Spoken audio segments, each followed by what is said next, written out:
Hi, everyone. I am Christian, the Primogen, and we're all here today to have a little bit of a vampire chat called the Beckoning, right? I was going to say the Reckoning, but it's Beckoning. And with me, we have... Hello, I'm Josh, or Jersh, and I am a streamer, YouTuber, role player. You may know me from Roll for Its Sounds of Silence as Shuichi Saito, a hideously horrible Tremere. And I love Vampire, I love World of Darkness, and I've started my own channel talking about role-playing and vampires called Strange Adventures, where we do all sorts of stuff. Talking about Bloodlines, talking about video games, role-playing, all sorts of fun things. Yeah, it's all good stuff. It's all good stuff. Sure. Which one of you wants to go? Huddy. Hello. Huddy. I'm Huddy or Huddyvonschland. I have a YouTube channel where I do lore videos about Vampire the Masquerade. I do Let's Plays and just started streaming. And I also do lore videos about other things like Norse mythology from the new God of War game and stuff like that. And I love Vampire, and I'm a baby vampire, but I'm really trying to be a higher generation, or lower generation rather. That's it. And Outstar, I guess you can introduce yourself as well. It's your channel, but... Yeah, I mean, we are doing streaming on both channels, I think, both mine and that's Josh. True. Yeah, that's true. That's true. Yeah, sorry. And I think this later on will be also available for other people. But for those of you who are right now in the chat, you can type !host to check out the channels of all of these wonderful people, because they're awesome and I watch them a lot. And yeah, I'm Outstar and I do vampire stuff mostly. I am crazy about Vampire the Masquerade. I run and co-run the Discord server Seattle by Night, where we roleplay vampires daily, and I do a lot of vampiric things on YouTube as well. So yeah, that's me. Hello. Thank you. That's very awesome. I realized I didn't mention what I'm doing. I do lore videos essentially, and I started streaming a little bit. I did Coteries by Night, and I started doing Bloodlines as well recently. I have never played Malkavian on it, so I started playing Malkavian, and I fell sick during the middle of the stream, so I kind of just slowly collapsed. But yeah, it's really awesome to have everyone here. Super excited about this. This started out as kind of like a idea bouncing thing, and here we are. It's the 28th. I hope everyone's comfortable, because we're gonna talk about Vampire. And we're gonna get into it. Yeah, we're really gonna get into it. Yeah. Yeah, this is going to be very in-depth. You're going to hear all our dirty little secrets. I do have the dirty little secrets of the Black Hand here, but I don't think it's canon anymore. No, I don't think so. Oh, thank God. I am already ashamed of the things I'm going to talk about today. Don't be. It's fine. We all have our dirty vampire memories. I keep saying dirty. He's a dirty a bunch. Clearly been reading Eternal Hearts. Yeah. Oh God. Oh, that's my favorite prose ever. It's my favorite piece of fiction. Yeah, it's something. All right. It's favorite something. But I figure we can start with a little bit of a warm up. We've talked about our channels a little bit, so we've already got into that. But how about we start out with, where did we start out with Vampire and World of Darkness in general? Because that's usually where you'd start out, right? Like first memories. Some cringe-worthy experiences you want to share, and some you don't want to share, and like stuff like that. So I started last time, so how about we start with Outstar this time? What's your history with Vampire and World of Darkness? Okay, so my story is kind of typical. I mean, typical for young people like me. So basically, it started with Bloodlines. I think it was the first contact I had with Vampire the Masquerade in general. I dabbled a little bit in role-playing before with Dungeons and Dragons, and that was my introduction to role-playing in general. But back in the days when I was a teenager in the ancient Poland, what happened is we didn't really, piracy was very popular. Let's just say that, because video games were super expensive and rarely anyone could afford it. And my family certainly wasn't the one that could afford to buy me video games in the amounts that I wanted to play them. So fortunately, I had the older brother, and my wonderful older brother was studying then. And every time he was coming back from his university, he would bring me back a lot of barely legal things like music and movies and video games. And one day he brought me Vampire the Masquerade Bloodlines, which was the game which I played when I was 14. I know, I was pretty young. The game is not for kids like that, probably, but the plus side of that was that I learned English from that game a lot, because I had to play with a dictionary, because I had no idea what these people were talking about, because the English was kind of advanced for a little me. And yeah, that was my introduction. I fell in love with the setting. 1 year later, I was walking to the school with a backpack with a huge Tremere logo on it, because Tremeres were my favorite back then. And yeah, from then it just started to kind of unfold into role-playing, into doing a lot of other activities, meeting people who are playing Vampire as well. And when it comes to embarrassing moments, I guess I will leave it for later, but right now I will let others speak. Wow. Yeah. Well, Tremere is a great clan to start with. A little bit difficult, but wow. You say an ancient time ago, but you don't look that old.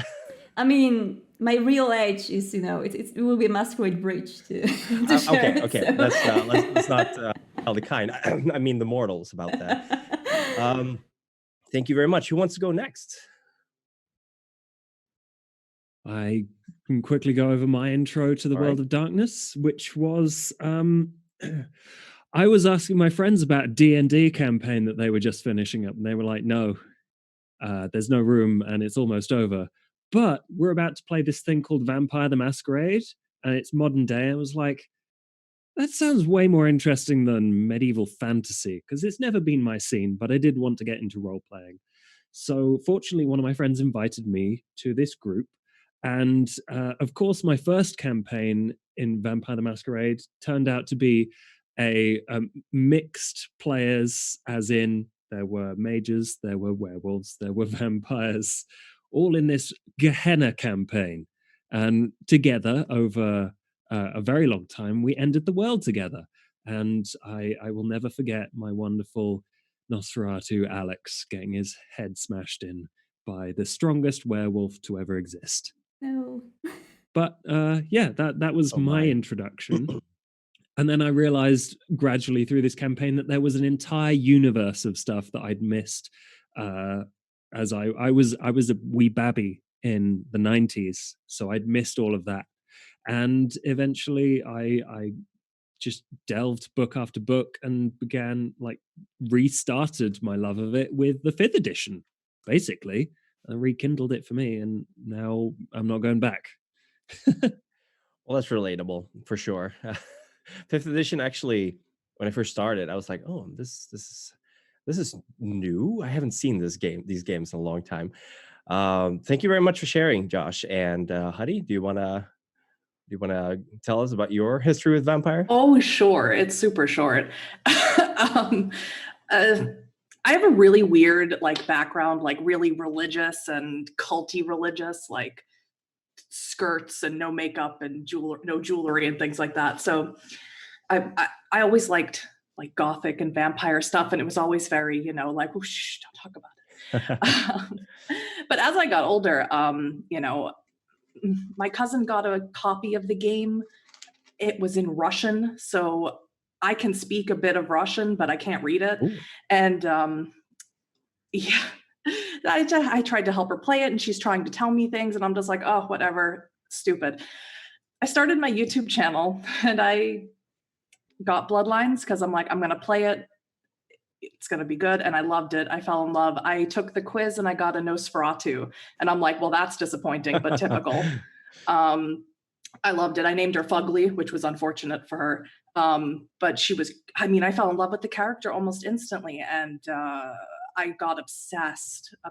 And I got in touch with Ian Watson, who works for the Onyx Path Publishing. He started gifting me PDFs and explaining to me about lore. And I've just been literally in a free fall for the last 3 years. It's been unbelievable.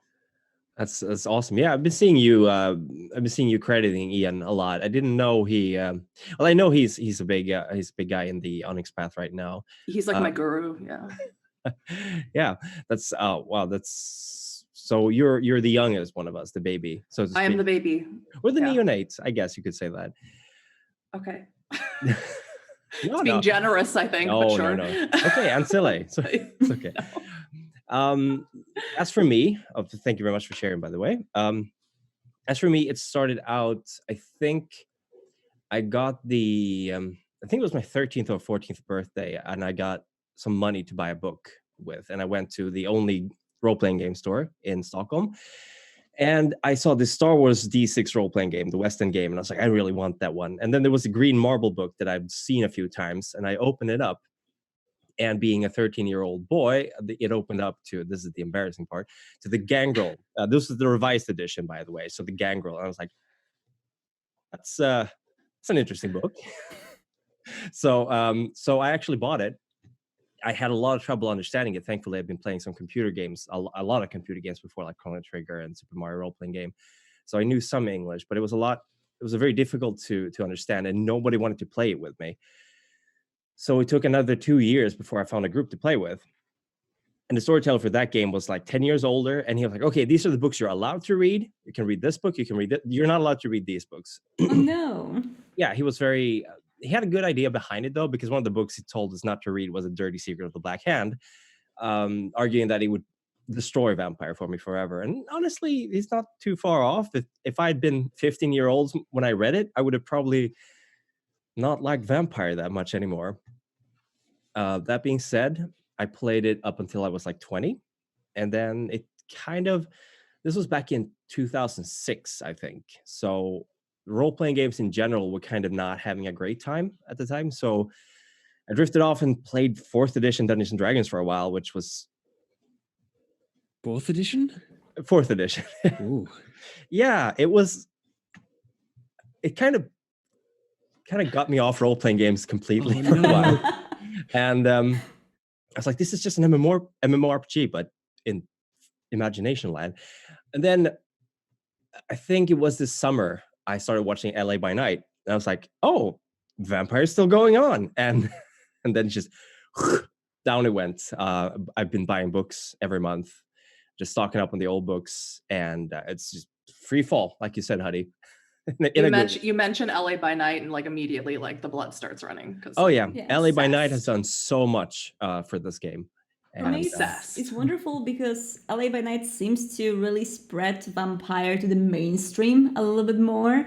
And I think it's a very good introduction point. And I really love the fact how, for example, Erika Ishii, she actually deliberately didn't read the whole book before going to the campaign. So she can role play from the perspective of a Finblood who literally doesn't know anything. And I love can this. totally tell too. Yeah, I absolutely love this. I love this approach. I love how great acting. Yeah, Jason is also, of course, a storyteller. I know that a lot of people who are super into mechanics, they may not like how he's sometimes shifting some things or allowing things that by the book wouldn't be allowed.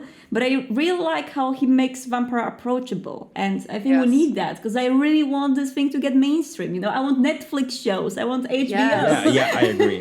We need another Kindred the Embraced. Yeah, no, but not that. You know, Better than that. I haven't watched the whole Kindred the Embraced yet. Should I do that? Yes, you should. Oh, if only just sorry. I've only seen little parts of it. I need to watch it as well. So yeah. If only to see a Nosferatu climbing out of what do they call them where they keep the bodies in a morgue? Like the icebox thing. Yeah, exactly. Just crawling out of the icebox like he was waiting there. Either that or he had a tunnel behind it. Either way, it's hilarious. Kindred is amazing. They actually didn't have money to make a lot of the nightly shots, so most of the Kindred is actually shot by day. Like I heard that of a story. I don't really know the details, but I saw parts of the episodes because I was trying to, find some additional lore in them. Yeah. But I really need to watch the whole from the beginning to the end, even if it's going to be a cringy experience. I don't think you're going to find any useful lore in them. Sorry. I think their big issue with that is, excuse my dog, he's sneezing and crashing into things. I think the big issue with that was that Buffy the Vampire Slayer was running at the same time. And it was way better. And it was. Ouch. Yeah. Anyways, speaking of which, I actually wanted to go back to share the embarrassing story if I can. Do it. Something that I've been like recently kind of rekindling in my mind because Let's just say that I've been very much just burnt against storytelling for a long time. And I've been literally only playing Vampire the Masquerade as a player for the endless time. And just recently, I've been trying to slowly get myself into storytelling because after, I got super into Vampire the Masquerade when I was 14. I was reading all the books. I had no one to play with. Other people just wanted to play Dungeons and Dragons. The best thing I made people play was Call of Cthulhu. And that was something that was storytelling for a bit. But Vampire, people just didn't want to play it. And I learned all the books on my, maybe not all the books, but the ones that were available in Poland. I learned them on my own. And I was waiting for this moment when I can finally storytell my own story, which happened on my, I think, after my first years of college, when I went to the summer holidays with my friends and I got insanely drunk.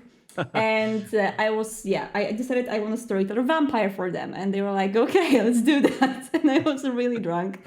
And it was a massacre. It was so bad. Like literally a massacre, like in the story, or no, actually no one died, fortunately, except for all the NPCs which I've made. Actually, it was like the story started, I believe, with like a venture apprentice of a prince who was giving them quests, was supposed to give them quests.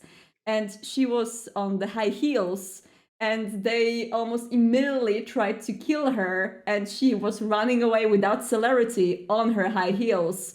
And it was a horror, and everyone was laughing at me and all the ideas I was trying to push in there just to make my NPC stay alive. And actually, of course, the other players were very much drunk, and they wanted to just deliberately ruin the whole campaign and destroy all my NPCs, which they managed to do. So it was very bad. And after that, for all of these years, I haven't been storytelling at all. And recently I got back to it through the Discord campaign, which is really cool experience. And I think I'm going to slowly gain courage to do this. But this drunken session still lingers in my mind, and it's very bad. You can do it. I mean, how long ago was that? Like 10, 15 years? No, it was like 9 years ago, I think. Oh, 9 years. That's Yeah. It's fine. It's fine. That's never going to come back to haunt you ever. Yeah, exactly. I had a brief period when I was LARPing a lot, and we went to another city to LARP. And one of the guys who was running it, he was actually playing an abomination, like an embraced werewolf, and he was named Gothmog. And he had taken like pieces of fur, like fake fur, tiger stripes and zebra stripes, and he just sewn them together into a coat. And it was so hard to take him seriously because it was also being done in like this little sports hall next to a youth center. And we were supposed to be Sabbat infiltrators. I was a Toreador anti-tribute. I ended up becoming the Primogen because I just went up and sat down on the chair because everyone else was arguing. And it was just, I think it didn't put me off LARPing a lot, but it was like, I have this idea of what vampire is supposed to be, and here's us. We're not even like in the same ballpark. But I don't think I was doing that good of a job either, to be honest. I think it was like 19 at the time, 18. So probably looking back at it through rose-tinted glasses. And I don't think I could have done a better job, to be honest, at the time. But that was my the embarrassment was that I kept breaking into laughter when he was talking, and it was horrible. I'm feeling really bad right now. I shouldn't have mentioned this. Having no experience with role playing, I think you guys are way too hard on yourselves, honestly. I think we have to go for these horror stories to learn how to roleplay better. And if you want to get your personal self, like, approval or anything like that, just go to Reddit and read RPG horror stories. I don't know if you guys are familiar with that subreddit, but it's one of my favorite things ever. I love it and I hate it. And I recall reading about one, the most awkward and the weirdest Vampire the Masquerade campaign, which the person from the thread, the Redditor, actually was sharing. And it was a campaign where a very, a storyteller who seemed normal just invited people to play. And the campaign started with them going into the tower or into the skyscraper where the prince was. And they were going up the elevator. And the elevator was stopping on every floor. And there were 99 floors. And on every floor, the doors were opening and there was some kind of a sexual scene. Oh, and he was in detail describing the sexual screen by also adding the fact that you are enjoying what you see. He was just going up and up every floor, and they couldn't play. They tried to meddle with the buttons to stop the elevator from going, but the storyteller were preventing them from doing so. So oh my god. whatever you had, it's worse. Big yikes. Can I ask a question? Sure. Outstar, you did a video a few days ago where you were talking about making your own character, right? And role playing. Yeah. And you specifically mentioned that you have personally run into a lot of people who try to use a lot of sexual things in Vampire the Masquerade. I would like to ask about that because I am confused because Oh boy.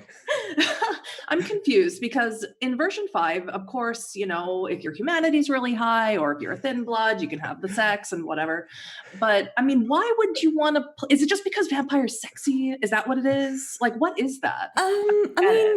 Okay, so on one side, I don't blame it really because I feel like vampires were always connected with this sexuality and eroticism and eroticism is fine, but then there's sex. Yeah, I mean, I feel like the very origin of that, or at least part of it, was Dracula, the book, which was basically about sex is bad, it will turn you into a vampire kind of analogy sex, where like it's various basically connecting having lots of sex with moral decay. Wasn't actually vampire with the Y before Dracula? I think it was like the origins of the sexuality and Quite vampires. possibly. Anyway, like Gothic romanticism and stuff like that. But that's what vampires came to mean at that point, and then people evolved on it, and then there was like various revolutions where vampires came to mean, especially in the 90s, super sexy person who has very alluring supernatural abilities, and then the movie that evolved, and I think it went in like 20 different directions at once, because then there's the BDSM groups who were interested in blood and stuff like that, and that cross-pollinated into their fun sexy times, and then there were people that just enjoyed like Stephanie Meyer, was it? Yeah. The Twilight writer? Yeah. I mean, and stuff like that. So it's I mean, it kind of connects, you know, everything connects because both the interview with the vampire, like who wouldn't want to bang these vampires? Like then you have, of course, Twilight, which also was kind of True sexual. Blood, someone's mentioning in the chat. Yeah, True of Blood, course. yeah. Right, yeah. Of course, Queen of the Damned, like all the vampires from Anne Rice, they're very much bangable. So it's understandable that we connect them with sexuality in our minds. And in general, the whole concept of a blood-sucking creature who is beautiful and enticing and, you know, kind of like sneaks to your bedroom to get your blood at night. It's kind of sweet, you know, it's cute.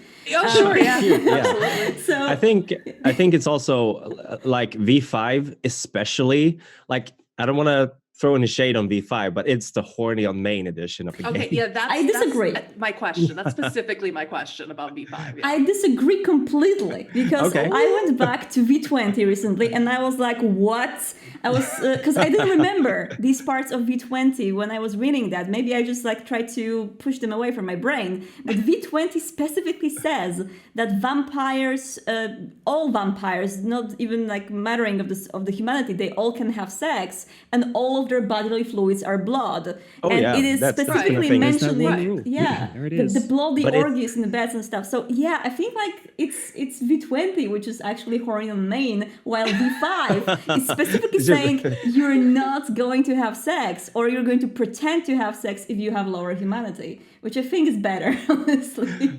I didn't think we were going to go too deep into this issue, but but there was a question, but that's my fault. I'm sorry. It's like explicitly sexual stuff is very prevalent in V5.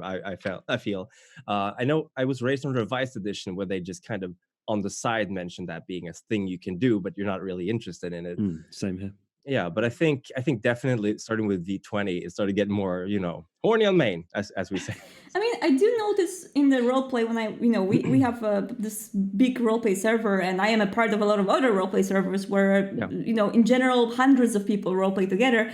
And I did notice that, in general, the aspect of romance is very popular among these people. Because I think it's fun to roleplay romances if you know how to separate yourself from your character, of course, because self-inserting, as I said in my video, it's very problematic when you self-insert yourself and then you get some, I don't know, heartbreaks or stuff. Like, I've seen people getting really sad about that. But in general, with the romance, of course, comes that part, the horny on main part of the players that we have to just push down. Like, this is not the RP server. Fade to black. Fade to black. Yes, fade to black. But there are a lot of servers of Vampire the Masquerade role-playing which do have not safe for work channels, because there is a need for that, apparently. And as much as we don't like it, my personal server is just like not doing that. We feel it's weird.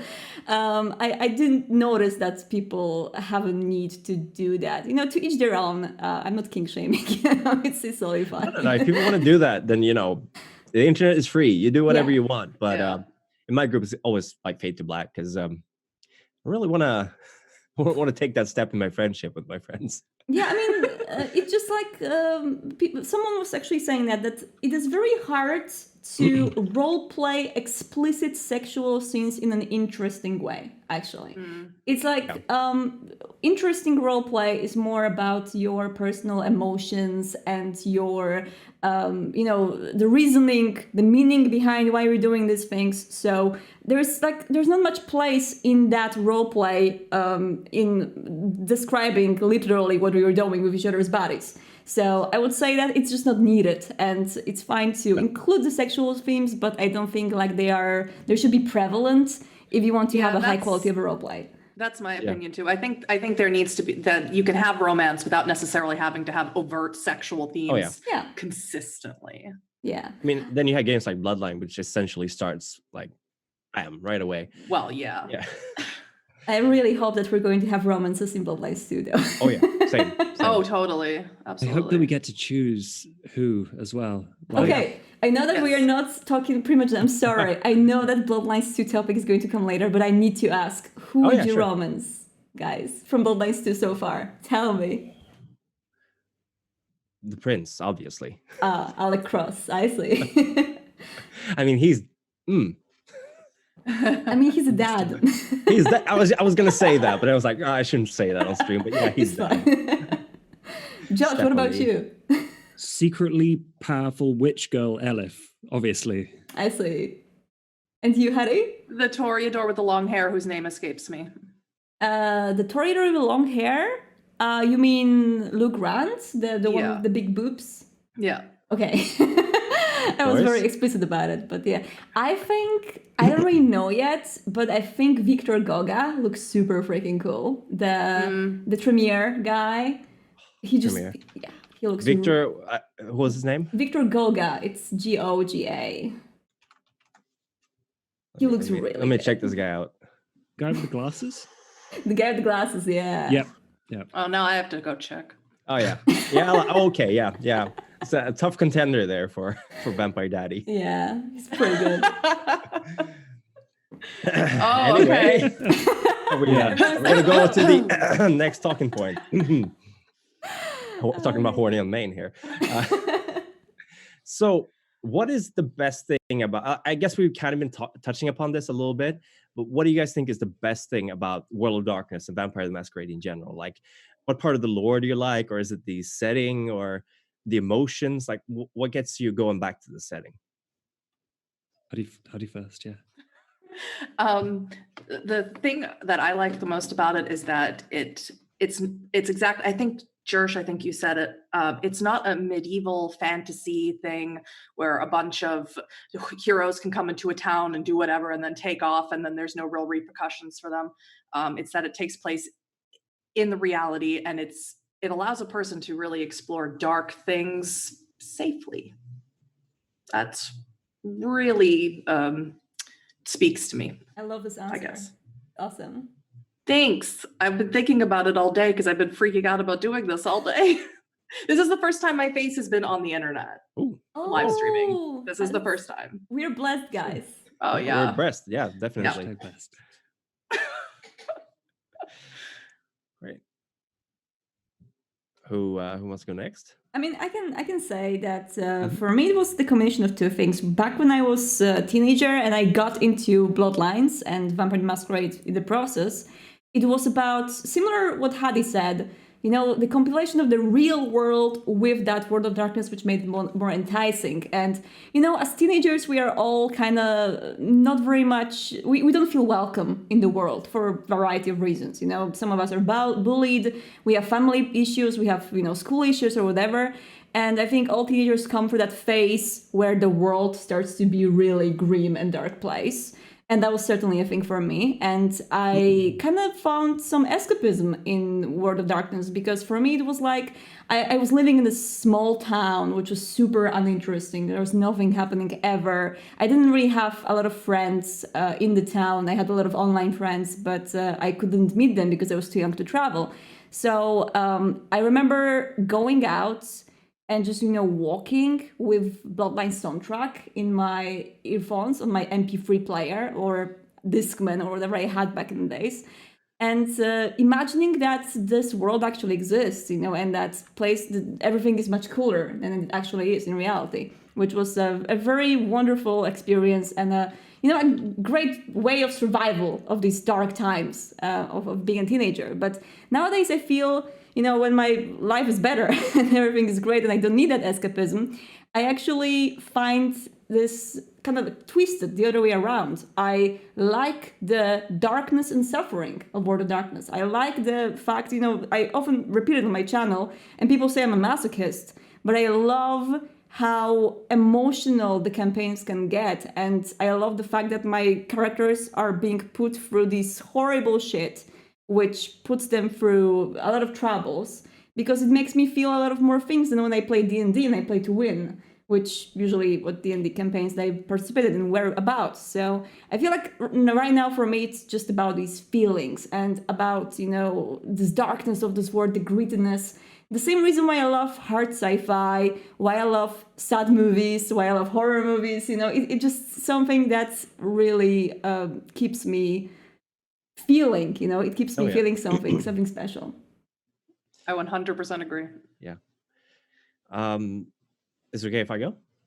Yeah. All right.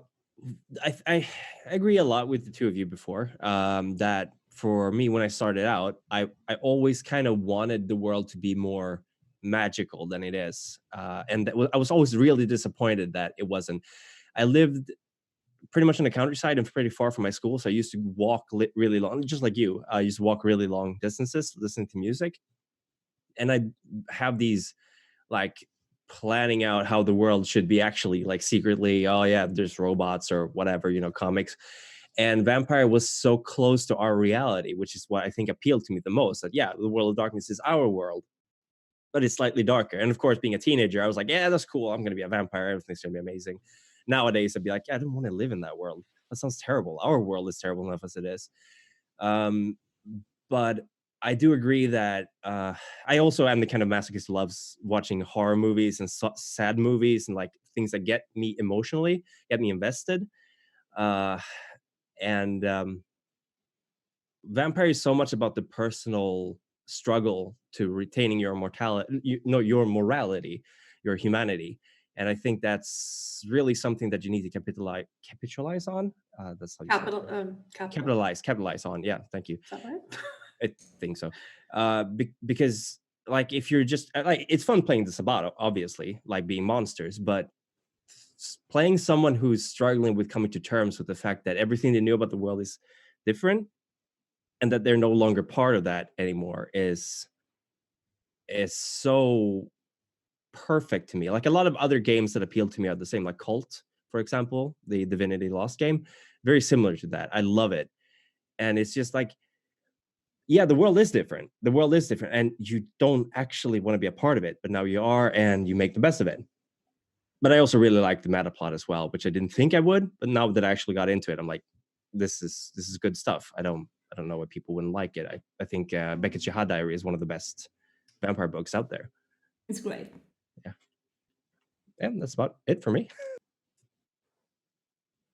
I guess I'll finish up by basically saying everyone here I agree with to some degree, mostly a lot, because the World of Darkness and the Vampire, the Masquerade world specifically, I adore for all those reasons. But I guess if I had to sum it up, it would be the specific balance on a knife edge that you end up existing in, where you want your character to have a satisfying death, but also you want to keep going because you know you could accrue a little bit more power if you tried, or you could save that extra NPC that you really love, or you could change the politics of the domain.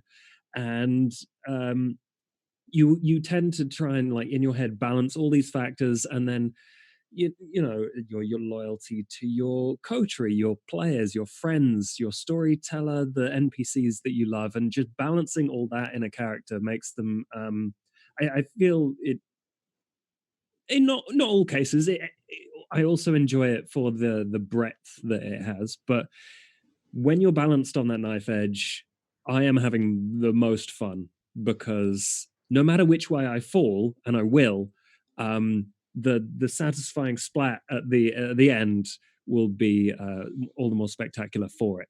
No matter what circumstances may befall, mostly fire, I guess. You basically described the last 12 months of me role playing, which is kind of spectacular how on point you are about that. It's crazy. Yeah, and that's what I love it for. And then you can bring in real world politics if you want. You can bring in, like, even make it a bit more goofy, because you're still supernatural weirdos with all these ridiculous abilities. And yeah, it can run the gamut between hilarious and extremely touching and extremely sad all at once. And obviously you can do that in any role-playing game or setting, but the one that I've discovered so far that's most geared towards that is the World of Darkness. Yeah, it's great. Definitely a fanfare for that answer. That was a great answer. Yeah. Mic drop. Yeah, the podcast is over. We'll I mean, we could totally have ended it on that note. Totally. Yeah, but we're not gonna. Thank you very much for sharing your experiences about Vampire and what you like about it. We're going to jump up to the next conversation point, which is actually going to be Bloodlines, both 1 and 2. And I was just figuring, like, what did you like about Bloodlines? What are you hoping for the second one? What do you think about the other PC games that have been released so far? There's 2 more. There's Redemption and there's Coteries of New York. And there's one more. There's we eat blood and all our friends are dead. Oh, but the one that you can't get anymore. That one. I have it on my phone. Yeah, I think I still have it on my Steam if they didn't delete it. But I don't think it matters that much, I guess, like the other ones. No. Yeah. No. It's yeah.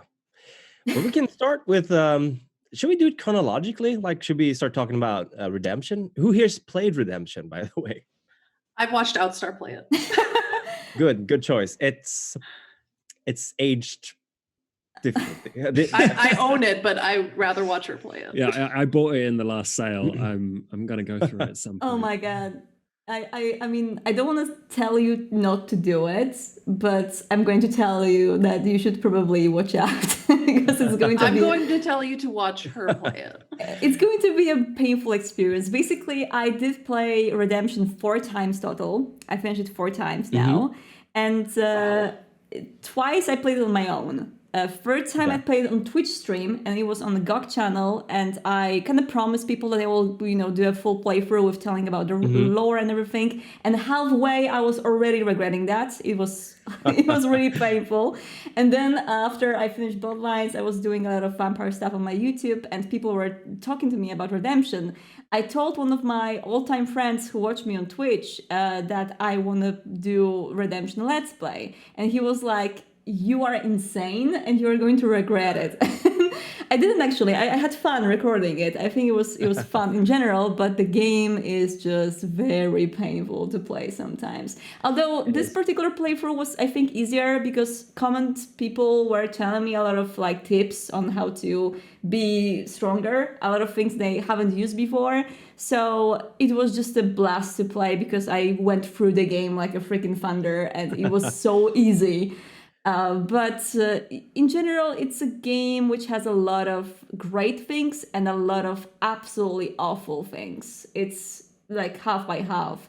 When it comes to great things, I feel like it really tries its best to introduce the most of the vampire lore as it can, really.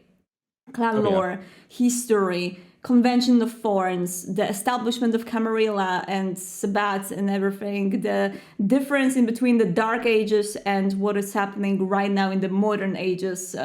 Everything is kind of like shown in this game, more or less.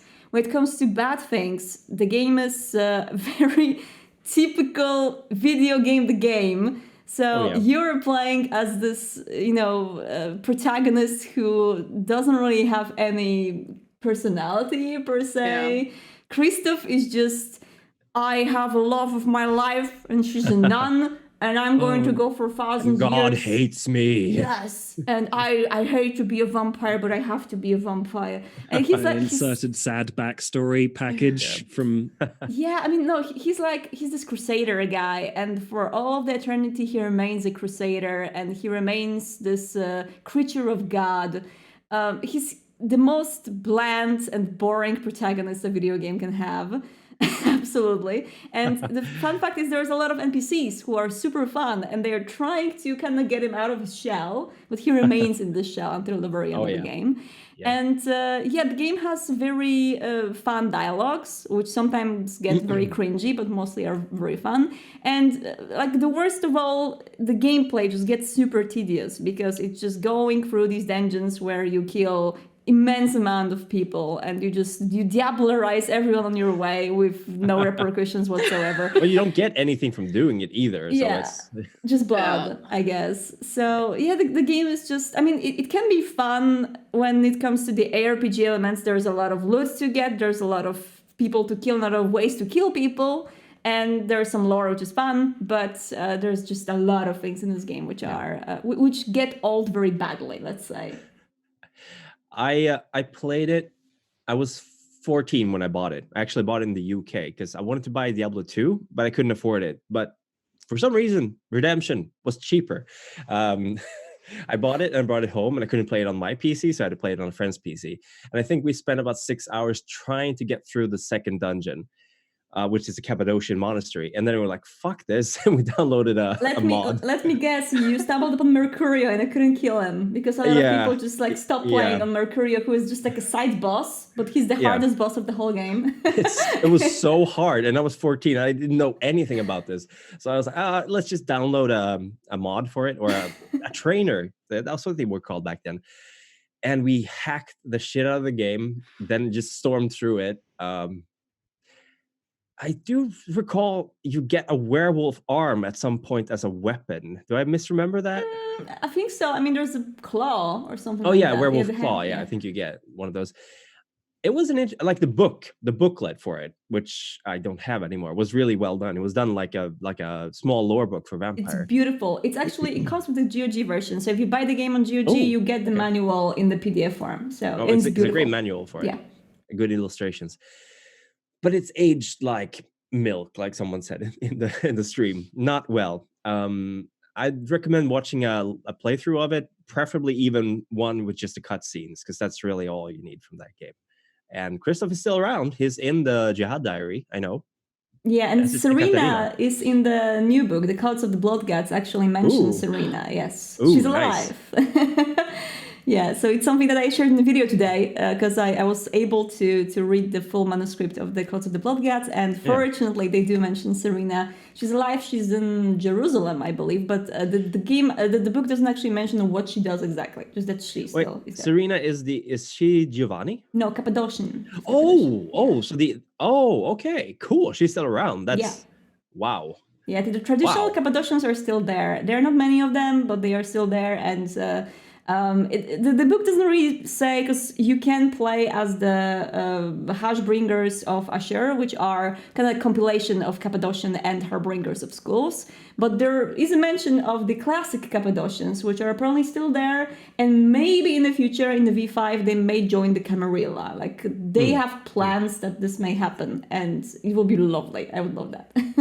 Can I just say that I absolutely love some of the tiers for the Kickstarter for Cult of the Blood Gods, Yeah. because you can literally decide what happens to the Conspiracy of Isaac, I think it's called. Yeah. From Giovanni Chronicles, which I actually spent so much time trying to figure out, like, what happened to those people. Yeah. Now you can decide, which is it's really good thing they put in there. Yeah. And about the redemption, I have a question to Huddy. How was it from the perspective of a watcher? Because I am actually wondering how people who haven't played it but just watched the Let's Play think about the game. Well, as a person who, like, I'm sort of watching you play it because I don't want to, because it looks difficult, and because I'm actually just trying to get, like, the lore I want to see, and of course you do an excellent job whenever any sort of lore is mentioned, and you go into great depths, and I always appreciate that. So for me, it's great to watch you play it because I don't have to, and I get the lore. So, but what about a terrible answer? What about the game itself? Like, how the game looks like? I'm a little bit particular about the games that I play, because that's how my channel started, was playing games. I'm a little bit particular. It's just like Primogen said, it just looks like it aged like milk, and the mechanics look difficult, and I can't think. I have German English in my head. Yeah, I understand that. I actually would love, that was my idea, which I shared with my friend once, and he was like, nah, you're stupid. But I feel like maybe I will find someone who will agree with me. I would love for people like developers of Grim Dawn to redeem Redemption one day. Like, make it into a modern ARPG in the style of Diablo. So you actually have... 'cause I think like it would be really awesome to have the Vampire the Masquerade game, which is focused on fighting and looting and killing, but with this kind of like a Diablo or Grim Dawn perspective on it. I think it would be really fun. That would work. Yes. So someone agreed.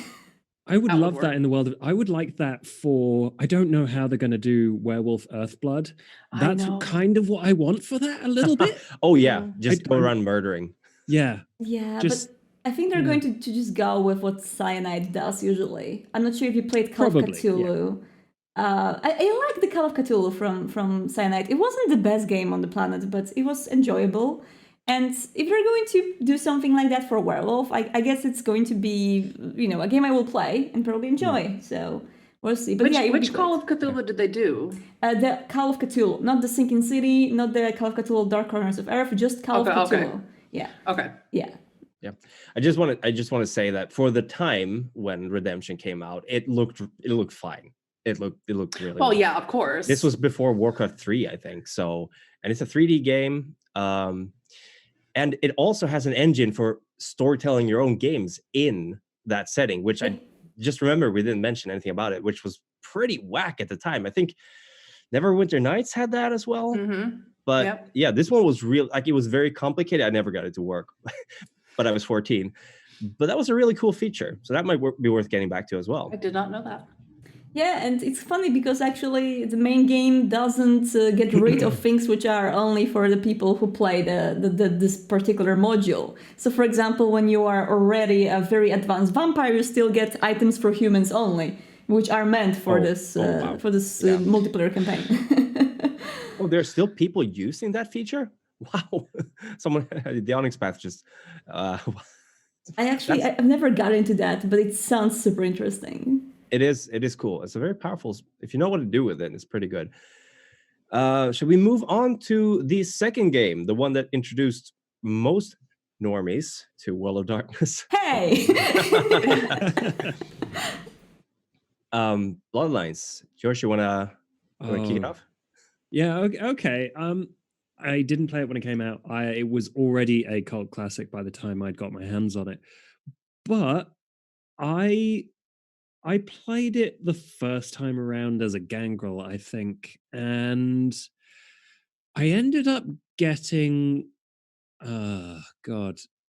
definitely past the haunted house. Like the entire beginning of that is a masterpiece in like introducing a person to a world, getting them to understand what's going on, and then scaring them away because the game's janky.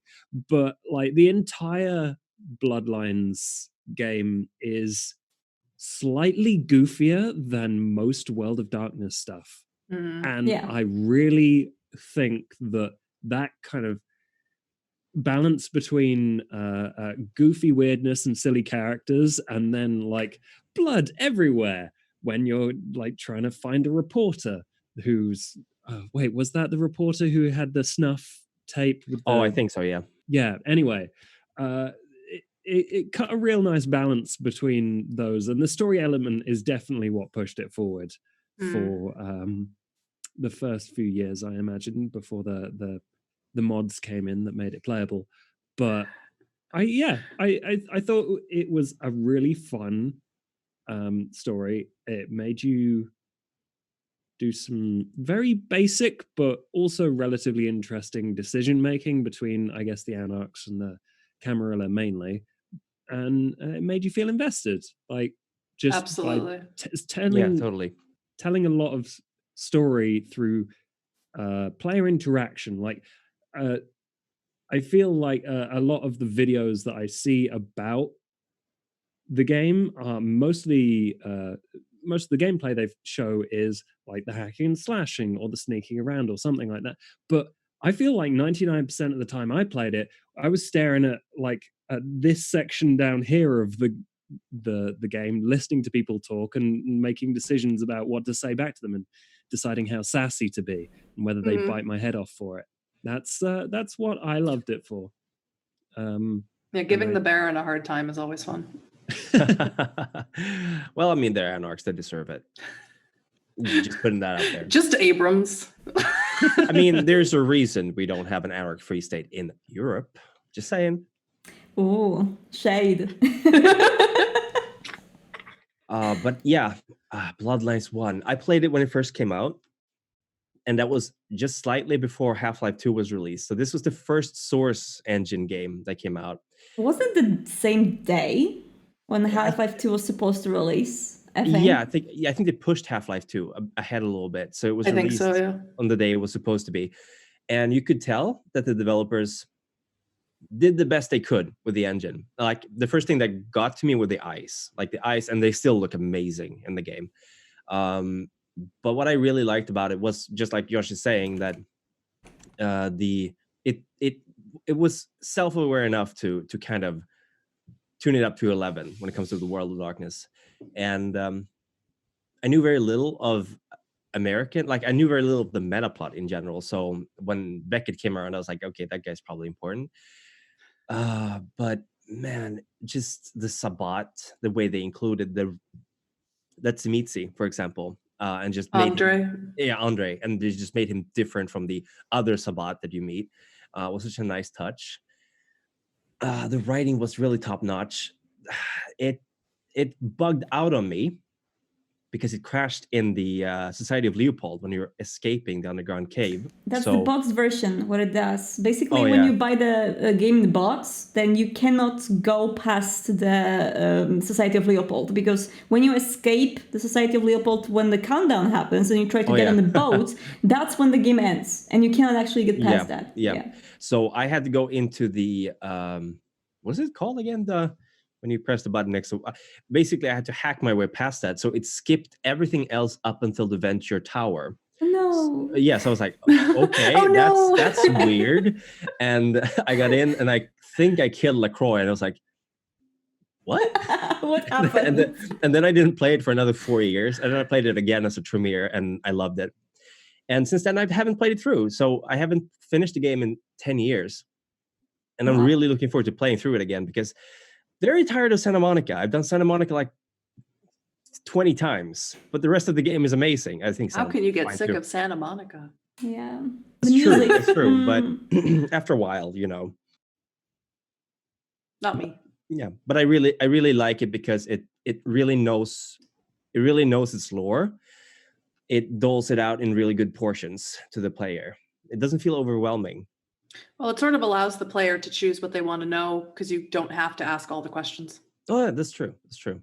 It's a good game. It's a solid game. It still holds up, and you're gonna love the community around it. Oh yeah. Bloodlines was just the most important game of my life, literally, for all the reasons. And when I started playing it, I was very lucky because it was already after the patch and the initial patch that was released after the release. So I don't remember it bugging out on me, actually. I remember the game was buggy, of course, and it was very janky in some moments, but it didn't really matter much to me. I played a lot of Gothic when I was younger, so I was kind of used to very cranky games. I don't really mind games being mechanically bad or having a lot of bugs if they're good. I was just raised on games like that, as I'm saying, like Gothic, and there's a lot of games which are kind of similar. I guess Morrowind also had a lot of problems when it released, or New Vegas. I don't know, but basically, janky games can be fun, and Bloodlines was the greatest. I love the writing, even though I couldn't understand it at first, but I slowly get a knowledge to it, and it was great. I remember, though, my first playthrough, I actually really trusted and fell in love with Kuei Jin. It was such a bad idea. With Ming Zhao, really? Yes, I loved her. She was so cool. Yeah. Oh, she's pretty. Yeah, she was And pretty horrible, you mean? Yeah. Yeah, I mean, it was just I literally was manipulated like the protagonist was manipulated in this game. She was telling these things to me, and I was like, wow, she's portraying this totally different world to me about Asian vampires, and they can actually drink tea. Wow. Yeah, it was That's awesome. Yeah, I fell in love with whatever she was spurting out of her vicious little mouth, and I believed her. I trusted her, and I went with her, and I was like, you know what? I want Kuei Jin to rule Los Angeles. I felt so betrayed. The game played on my heart when the ending happened, and this actually made me love the game, because I felt like, I was played, but I loved being played. It was this very good feeling of I was actually fooled by the game for the first time in my life, and it was great. And and the game actually caused a lot of things in my life per se. It was funny. I do tell the story often, but it literally affected my whole life partially. Because for example, I was learning English on it, right? And I was checking all of the words in the dictionary just to make sure that I know what they mean. And I passed through the mailbox of the main character, and on the mailbox there was a name, Nivbed. And I didn't know, is that a name? What the hell is Nivbed? And I googled it, and I found out it's actually the nickname of the concept artist, Justin Cherry of Bloodlines. Oh. And he was doing the wonderful artwork I immediately fell in love with. And through Justin Cherry, I found these internet portfolios of a lot of amazing video game digital artists. And I said, damn, I want to be a digital artist in the future. So that's why I kind of ended up studying art for 5 years. And it was because of Nivbed, because I fell in love with him. And I kind of like got into modding scene because of Vampire the Masquerade. I tried modding Source Engine. It was my first attempt to mod any game. It was because of Vampire. And I got my job in CD Projekt Red because of my modding experience. And they actually saw my mods and they were like, okay, you're hired. So thank you, Bloodlines. You heard it here, folks. Play Bloodlines and you will get anywhere you want. Yeah. I guess I was just like super crazy about it, and that's what kind of kept me going throughout all this like game development stuff. And yeah, but that's amazing though. That's a really inspiring story, like something that got to you so well that you found your way in life because of it. That's wow. I'm jealous, it's so cool, because it's like your biggest passion in life. When you're passionate enough about something, it can literally lead you anywhere. But you just have to be crazy about it and not be ashamed of it, because I was never ashamed of the fact how crazy I am about it. Wow. I'm kind of blown away, actually. That's really cool. Huddy, do you want to run up Bloodlines? Oh, yeah. I already talked about Bloodlines, but I want to echo what Outstar just said. Literally, me playing Bloodlines through series of events has led to me sitting right here, so 100% right. Play Bloodlines, change your life. Are you actually doing the playthrough right now on your channel, right? Yeah. I'm playing through it again. I'm playing through as a Malkavian. It's Mad Maxine the Malkavian. That's what I'm playing through right now. Oh, I love it. I love her assless chaps. I absolutely love the lines of dialogue that Malkavians have in the game. They are Yes. just so poetic sometimes and so beautiful, you know? Like there's some super excellent writing in there. Mm-hmm. Absolutely. Yeah, for sure. And hilarious. Yeah. You played Fugly, right? The Oh Nosferatu. yeah, my first one was Fugly the Nosferatu, who I identify with so much. You know what was funny about playing Bloodlines is I played other RPGs before, but never before had I felt so invested in a character, in a protagonist that doesn't speak. Never Yeah. before I had felt so invested. So yeah, but I know we're going to probably move on to Bloodlines 2, but I do want to say in between Bloodlines 1 and Bloodlines 2, I did discover the Tender beta app, the ARG that came before that, the whole underground campaign thing that was so fun. And I meant to mention it in my update video. My wife reminded me after I had, like a few days later, she's like, why didn't you talk about this? I'm like, I forgot. At the live event when Tender, when they announced the Bloodlines 2, when they showed the trailer, they handed out a fake newspaper. Mm-hmm. It had different, my name was one of the answers in the crossword puzzle. Really? Wow. Yeah, that's Ian cool. Watson had sent me a picture of it. I have this newspaper somewhere, actually. Wow. I have it Yeah. somewhere. And she's like, why didn't you talk about that? That was a big deal. And I'm like, it was, wasn't it? I forgot. That's amazing. I actually was part of the Tender event, and that was absolutely amazing because, you know, in general, I think as we are going to talk about Bloodlines 2 soon, it's good to go for a little bit of a connection in between Bloodlines 1 and Bloodlines 2, right? Yes. So on the way, there was obviously World of Darkness Online that was supposed to happen. And F in the chat. Yeah. F in the F chat, in the please. chat, please. Rip. I was so much anticipating this game. In the meantime, I was playing a lot of The Secret World, and Right. I really wanted the World of Darkness to be like The Secret World, because that was the game that I loved so much. And it was, when I heard about the CCP games buying the World of Darkness in general, the right to play, to make the game, I was so excited. I remember I was talking to my friends about it. I was looking for all the news, looking for all these trailers and little tidbits that the news online were sharing. But when I was hearing silence, 1 year after the other, I knew that something bad was going to happen. And when they laid off all of these people from the studio in Atlanta, I believe, that was literally the day of mourning for me. I think I cried. I think I actually like literally cried when I heard about this. And finally, when I learned that Paradox bought the rights to make White Wolf games and to White Wolf in general, to this day, I have the playlist on Spotify I made with my friends during that day, which is basically made a playlist of vampire songs because we were so happy. And we were like, we need to celebrate it somehow. Let's make a playlist. And yeah, we were celebrating for the whole day when we learned about that. And then the Tender thing happened. And I made a video on my YouTube channel, which was kind of like, it kickstarted my YouTube channel into being the channel mainly about World of Darkness, because I didn't do it before. I just did the playthrough and I didn't do YouTube much. So I did the Tender video, and it was crazy because I was supposed to, I wouldn't ever be able to afford going to San Francisco just like that.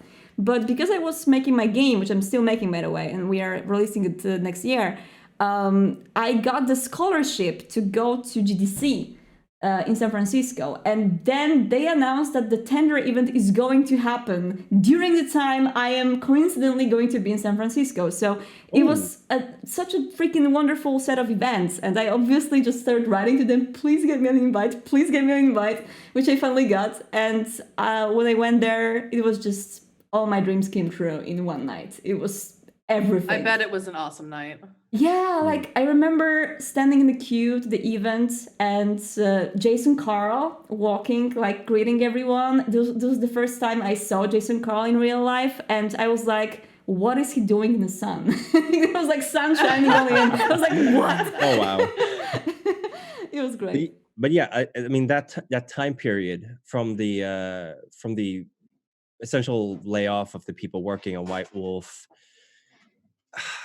the Onyx Path taking things over, that was, I mean, I was kind of out of it at that time, almost, but I was reading stuff about it. I was like, this is not how it's supposed to go down. Like, this is not worthy of White Wolf. Like, and here we are, the Renaissance, like 10, 15 years later. Finally. And it ain't stopping. It's just keep growing. And I'm so happy for everyone who's still working for White Wolf, for Onyx Path. Obviously, they really did a great job stewarding it, I guess you could say, in between. And man, Bloodlines 2. I never thought I'd see the day. Yeah, me too.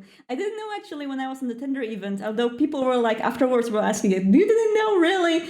And I just didn't know it's going to be Bloodlines 2. I thought it's going to be a new Vampire the Masquerade game, but I would never guess that they are going to take this risk of trying to follow up the Cult Classic with the second iteration.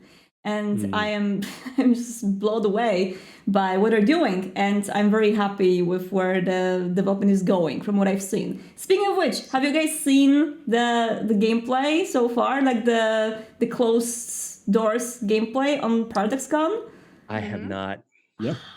Josh saw, Huddy saw. Okay. Yeah, we were in the same showing, right? Yeah. So we were on the same showing. Were we? I was sat like 2 seats behind you. Did you say hello to me? We kept on disappearing. Every time I was like, let's go say hi to Outstar.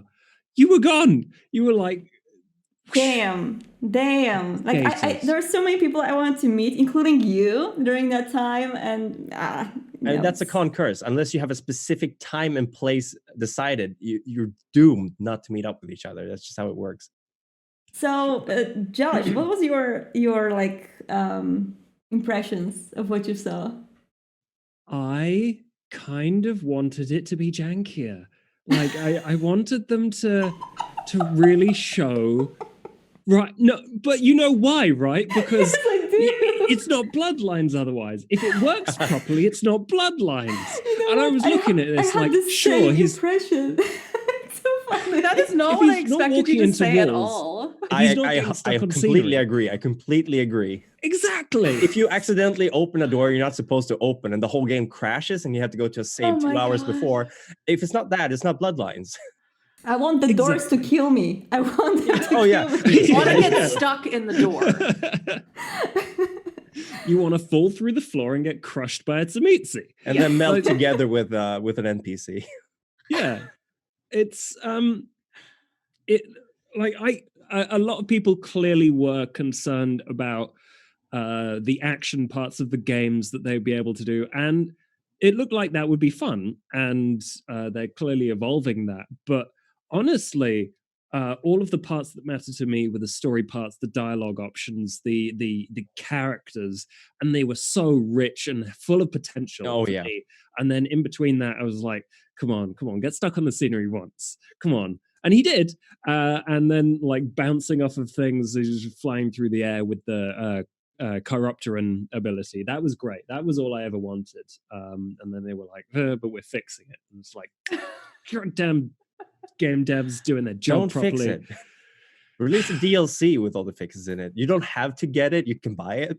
Because I think like the gameplay we've seen was actually a lot more, I don't know, it just looked more fluent and better than what was released publicly.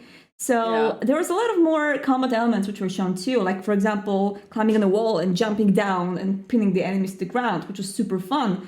And it just looked very good, you know, like all of the things I was worried about beforehand. I was worried about 2 things mainly. I was worried about the combat, and I was worried that I will hate Dale Taylor. And here I come after the show. I love Dale and I love the combat. Dale's one of the best. I'm so glad. Can we say this? That he gets to be our neighbor? Yeah, that's already done. Is that the guy in the robe? Yeah. The guy. I love him with the floofy big hair. I'm completely the noob when it comes to Bloodlines 2. I've only seen a couple of the trailers, so I love that guy as soon as I saw him.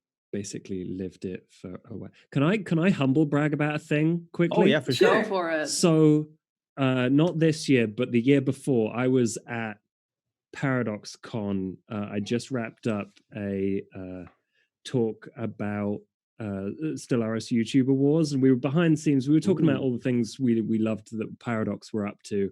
I was like, you know You know what? I've been playing Vampire the Masquerade Revised Edition for the last oh god, like year now. And one of the community managers, Susie, at the time, was like, "Oh, yeah, I've got something to show you." And then so it's past the NDA now, so you can't sue me, Paradox. Whoops. People know that it's a thing, but yeah. So the next day, I'd signed this thing, and I was like, "What is going on? What could it be?" And I mentioned to Susie, like, you know, what'd be great is if they were doing. Everyone loved Bloodlines. I thought that was great, and she was, that would be good, wouldn't it? And then How not to break your NDA? They showed me an early trailer. I couldn't say anything. Oh my god, that must have been My horrible. friends were so angry at me when the game finally came out. Oh no. And I would die if I knew, but I couldn't tell. because So you know what I realized in that 1 year? People say, you know what was a great game and I want a sequel to? Bloodlines. People say that a lot.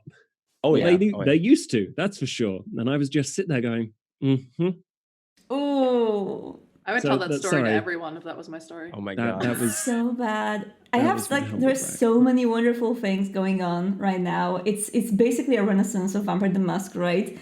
And there are things which I cannot say currently, which I know, my God. and I'm just, it's so bad, you know. Like I'm It hurts, totally a right? talker. I saw your video this morning with the Hekata, and I was like, Yeah. I want to read that book so bad. I want to read Yeah, that book I so was bad. actually reading the book throughout Christmas, and I was constantly on Discord. I was like, I want to write about it, but I can't. So it was really painful. My humble brag would be the moment of ParadoxCon viewing of the of the demo that we were shown, and there was this moment when you go to the pier and you're supposed to meet this Dominic guy who is a Finland that has information for you about your potential sire and the people who caused the great embrace that was, kind of changed the Seattle's scene. And when you go there, you talk to him, and then suddenly from behind him, Mr. Damp appears, the stabby guy, and he like, comes over and he like stops the guy. And during that moment, because I talk so much about stabby in my videos, all of the developers that were like around me, I was in the front row, they just looked at me like, No. you know, and there was this face, and I just Oh, looked wow. at Florian and everyone, and they were just looking at me and seeing my reaction, and I kept laughing because it was so wonderful. It was great. Oh man, I'm so happy. It's also that the people making the game are so into it as well. They are, Because it could Yeah. have just been, well, no, it's not. I wouldn't say it could have just been a cash grab, but it could have been, lackluster. Yeah. It could have been like, yeah, we have this IP, let's just throw out a game for it. But they're really, No, Ugh. they're really into it. You can tell. They're crazy into it, and I really would love to just have a chance to go sit down in the pub with them, with Florian, with Cara Ellison, and just like drink a beer and talk about Vampire, because Oh, they're yeah, that would so be into amazing. it. Yeah. I would love to specifically talk with Cara Ellison because I don't think she knew much about Vampire at all when she joined up, right? Yeah, she But- didn't. Yeah. Also, her writing in Dishonored, I love. It was such an amazing game, and the story, basically all parts of it, was my jam. So, like, any opportunity to talk to Cara Ellison, let's all go for a drink. Yeah. And invite the Bloodlines developers. Great. idea. yeah, sure. I mean, if you guys want, you can just come to Sweden, crash at our place, and we'll just storm the Paradox headquarters. Totally. okay. I'm That's the down. plan. Yeah. In the Oh, let's do it. Actually, I talked to Cara during ParadoxCon. I had like this moment when I was able to sit down with Mitsoda and with Cara and just talk about, ask them questions and throw them at them. And they were absolutely amazing when it came to how crazy they were about what they were doing. The passion was very blatant. It was very much visible. And Cara herself, not sure if you guys remember, there was this talk during ParadoxCon where Brian Mitsoda published the list of most ridiculous questions that Cara Ellison asked him. And these questions were just wonderful. I have this list somewhere, but the questions were everything from, do vampires wear socks? Or do vampires have sex? Do vampires come? Oh yeah, I saw you made a video about those common Yes. questions. Yeah, Oh, I missed that video. I need to go Did find you- it did you- immediately. did you know that as soon as a vampire becomes a vampire, their body just gets rid of all the waste? That's information I didn't need to know. Oh, yeah, that's I didn't think about that. right. I mean, you can Yeah. also live eternally with whatever you have in your stomach, and that would be probably a very bad existence to have. Yeah. What? Constant tummy gurgles. Anyway, good thing it's a role-playing game and it's not for real, so you can skip those parts. I'm very interested in those biological facts though. Like I very often include stuff like that in my role play. For example, imagining how it would be to eat that particular food when you are a vampire and it tastes like ash and you have to puke it out immediately. It's fun to role play. Oh yeah, for sure. It drives home that you're not human anymore. More than I think it's really important to include those parts in your game. Yeah. We are already 1 hour and 20 minutes in, roughly, and we are still on Bloodlines. But I mean, that's good though. We're champions. Yeah, we can keep going. Should we go to another game that's been released recently? Coteries. Sure, I haven't finished it yet though. So Me too. yeah. Oh, you haven't? Neither I of you? haven't had a chance. No, because I'm doing I the finished. I Let's finished Play. it. I finished it. So me and Huddy, we can talk. I finished You it guys 5 days after it came out. Oh wow. Damn. I live streamed it every day until I was done. I'm doing a Let's Play, so it takes a long time to render. Yeah, That's why I decided to. Also, my first live stream. Oh, Yeah, awesome. it is really good too. Firsts. We can at least give some impressions of what we think about the game so far. Mm. But the I- part in the end that No, I would like to echo your tweet about it. The game was very, very good. The ending was something. I see. I heard a lot of people saying that the ending was not satisfactory, apparently. That is an excellent way to put it. Okay. I'm just gonna say that I think the game could have done with a few more months in development, Yes. but Yes. it's good.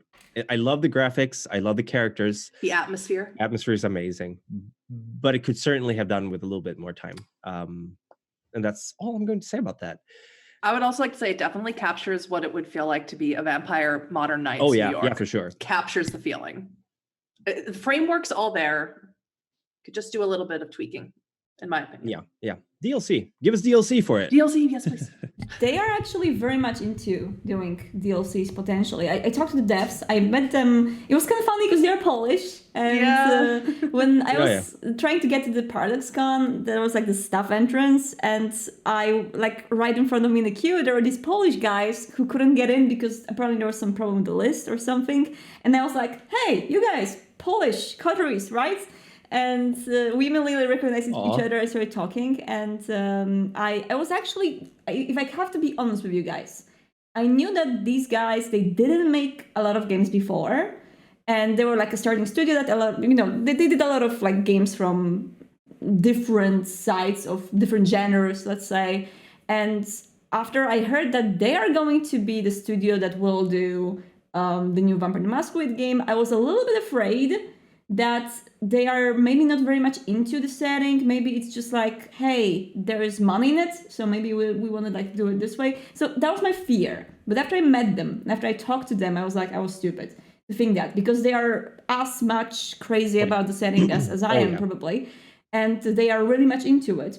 And I feel they just, if I have to be honest, I feel they just tried too hard a bit to deliver things that were expected from them, to the point of, again, not asking for additional time or anything like that. So, for example, the game was delayed, but it was delayed a week. That's not a delay. Yeah, and I'm Oh no, it wasn't a delay. No, I agree. was like, what the hell can you fix in a week of time? It's not a game jam game. It's a game, So I was worried that they tried too hard, and I feel I haven't finished the game yet, and I feel from what I've seen from reviews, that might be the case, that they really tried so badly to deliver what that was expected from them, because it was such a big project on such a small studio. That was their breakout, basically, that they wanted to deliver everything in time and not ask for additional time to develop it. So Yeah, I feel like that could have been the case. But then on the other hand, they told me that they really want to go with a lot of DLCs and expansion packs for the game because there are a lot of I topics. hope they do. There are a lot of topics which they're kind of like afraid of tackling. For example, romance. But they said that there is a possibility that they will maybe add these things in the expansion packs. They should. Do you know? Does anyone know how? I guess well it's been received, how well it's done? Because I guess one of the main factors that goes into do we get more? Is You mean how well financially? what we've got. They are one of the units most and stuff. well-received games on Steam this year, apparently. Really? Really? Yeah, they just broke the news this morning. I think Draw Distance did. Oh, brilliant! It sold really well. That's Awesome. really good news. I guess that will mean that they've probably got extra time and they'll go to Paradox and say, hey, Yeah. we got the goods. We can Yeah. deliver on DLC and stuff. So that's Awesome. good news at least. Yeah. Mhm. I feel like they really did the research for all the characters in the game really, really well. And I think one of the few things that my friend circle has been complaining about, I wouldn't call it complaining, but this is going back to the horny on main, is have you guys met Hope in the game? Yeah. Yes. Yeah, that's I like, love Hope. I love Hope too, but it's like, Is this counter to your friends? no, I mean, I agree with them that maybe having her doing what she's doing on camera and the first time you meet her, it's a little, I mean, it really goes with the V5 feeling though, I feel. Well, she's your manic pixie dream girl. That's the thing. Oh yeah. That's why I love her. I remember actually, I don't know if I can actually talk about it. I will risk it, but I remember how I was talking about the game before it released with the developers, and I got the build without hope. And because that was the demo, right? Yeah. Oh. Yeah. A got- game had without a 3 of hope them. is not a game at all, I'd say. it was without hope, and I was asking what about hope, and they said that they don't really know what to do with her because they were really trying not to go the fishmilk route, but they are afraid that they went the fishmilk route. You know, there's kind of like this feeling like they thought that they delivered Malkavian in the way that V5 is not really appreciating anymore, you know? No, I agree. Yeah. Oh, sorry. And yeah, but basically, after I played the game, I was like, all right, she is fishmilky. She has this, you know, dissociative personality disorder, I guess, or whatever, however you call it, but it's done in a good way. So I think you can play the stereotypical Malkavian character in a good way, and you can write these characters well. And I think they did. Yeah. For sure. I feel like they could have maybe made her either like super paranoid or be like this kind of person who does like everything in because she does do that sometimes. Have you played the second night with her when you're in the car? I personally I haven't. only done the first encounter. Oh, okay. I've done 3 encounters with her, I think. I didn't finish them. Let's just say she could have gone another, like she could have been more like ultra paranoid or like have conspiracy theories. Would have also worked with a Malkavian as well. But I don't think she was fishmilky. Like so I didn't get fishmilk from her. I got very manic, maybe. Yeah. She Throwing wasn't, phones out the car as she's driving down. she fit the mood with the game really well. I would say so. Yeah. I like her so far. The first encounter was interesting, and I really enjoyed it. But so far from the demo I've played, because I haven't met him in the game yet, I love D'Angelo the most. He's awesome. D'Angelo is great. Remind me of the name of the sheriff. I'm sorry. Oh, sorry. No, D'Angelo is the Nosferatu. Even Kadir? Kadir. Kadir is lovely. Kadir. Can I romance him? I love him. Yeah, I ask that Kadir, in every 2020. stream. Can I romance Kadir? Please, God. The thirst was real. Never The thirst was real. I can love tell the it through the fact microphone. that he starts out as the super menacing character, and then it turns out that he's such a softie on the inside that he probably eats marshmallows. Yeah, he's rough and Like- tough and not ready to be loved. Yeah, so cute. I love Kadir. I really do. But I also like Agathon a lot because he's written really well. Like he's an introverted kind of Tremere Klondike loyalist. Tremere. Come on, he's a good Tremere. He's really good. I like him. He has. I'm not going to say anything about his story, but it's very touching. I like it a lot. I love the fact that he also seems to be the one who's soft on the inside, but he constantly looks like He's like so the whole intense. game. He's so angry. I think I laughed for a full 30 seconds when you drive with him in the car and his face is in the rearview mirror, just so pissed. Yeah. People are saying my Guys, daddy issues are popping up again, apparently. I have actually something to share, something I was supposed to make a video about, but I haven't yet, so I guess this is a good time to share it here. So I was contacted by, I believe, a French Vampire the Masquerade fan. Yes, French one, who sent me a YouTube video, which is the video from the creative director of Swan Song, the other upcoming Vampire the Masquerade game, about which we don't really know much yet. You heard about Swan Yeah. Song, right? Ooh, no, I Yeah. have not. Tell I me. have not either. So from the creators of the Council, Yes. if you've seen that. The Council is a very interesting game, which I can really recommend people to yeah, try out. And they are making the Vampire the Masquerade game currently called Swan Song, and they published the press conference in French on YouTube. But the wonderful guy, he actually translated the parts about Swan that's- Song for me. So let me give you a little bit of that if you guys want to. Yes. That sounds cool. Do it. Okay, so the player will create his own experience. The scenario is divided in chapters that the player can play in whatever order they want. Each order will have an impact in the story, but most precisely in the following chapters. Swan Song will have the same foundations of the Council, so the previous game they made, but with an upgrade in the dialogue system. Big part of the Council's gameplay resides in social verbal skills, so dialogues. So the game is also going to be based on dialogues. Each character will have a character sheet, the PCs and the NPCs. All will have the same sheet with attributes, skills, talents, disciplines, background. Another big component in Swan Song's gameplay is the investigation. It won't be a deduction board and neither a take my hand, I will lead you, and quests can be failed and trick the player. The player can finish quests when they want or when they think they have fulfilled the objective. That's pretty interesting. Only in extreme cases, the player will receive the final death, otherwise, even with failing quests, the game will keep going. They will put a codex to help with the investigation. The developers want the players to think for themselves. The game won't help them to resolve quests, but it will just lay all the hints that might or not help them to resolve quests. The player must reason, make hypotheses, connect themselves all the dots and after, assuming the consequences of their choices. The game won't tell you, hey, you're in the good way, or no, you're not on a good way. It won't tell you nothing if you're doing right or wrong. Compared to the Council, that had content that players didn't see because they went on current paths, like 3% of players saw the current path that they were on. With Swan Song, they want to create more content that players will be able to see as metaplot. The developer's philosophy is, trust the player, they will find it. All of this is for creating self-implication in the story, which can be satisfactory once you found the good leads in Swan Song. It's not a game of choices, but a game of consequences. So automatic saves and no game overs.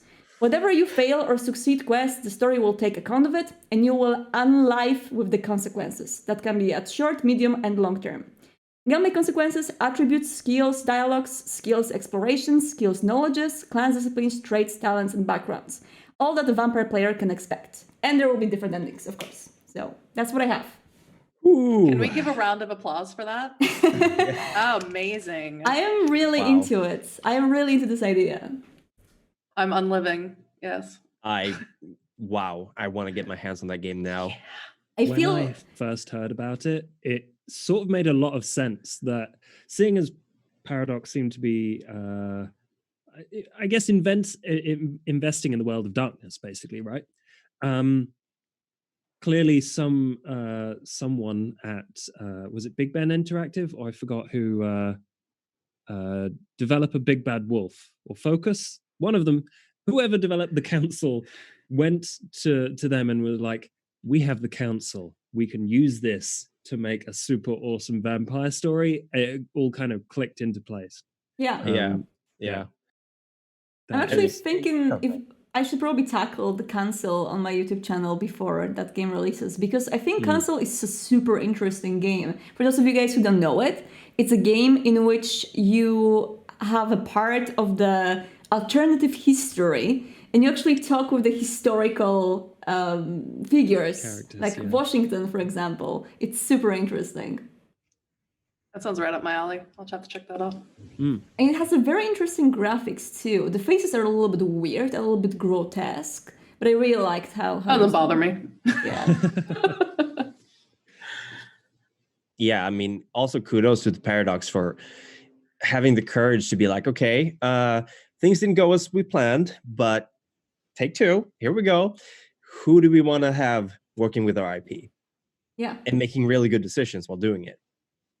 Yeah, it's truly something difficult to decide to give your little baby, your little, setting that you love so much and you have so much respect for, to strangers who develop video games and trust them with it. So you have to have a very good gut feeling for that. And I feel Oh yeah, for sure. with Heartset Labs, they actually did a very good decision. Although if you are like totally not seeing the pitch and not hearing them and just decide upon their history of game development, you would totally say no, because they have nothing in common with RPGs, right? And they have never made a game like that. But I feel like they really had a good instinct for that, because these guys are doing a good job. Yeah, I'm gonna have to go download or buy the console after this stream for sure. I think Yeah. it's only like £8. Ooh, Yeah, it's that's nothing. 70% off on Steam. Oh, everyone go out and get it. Yeah, get console. So Done. if you're interested to see Done. what Swan Song will look like. It's an interesting game. I really enjoyed it. I haven't finished it yet, I remember, but from what I've played it was really, really awesome.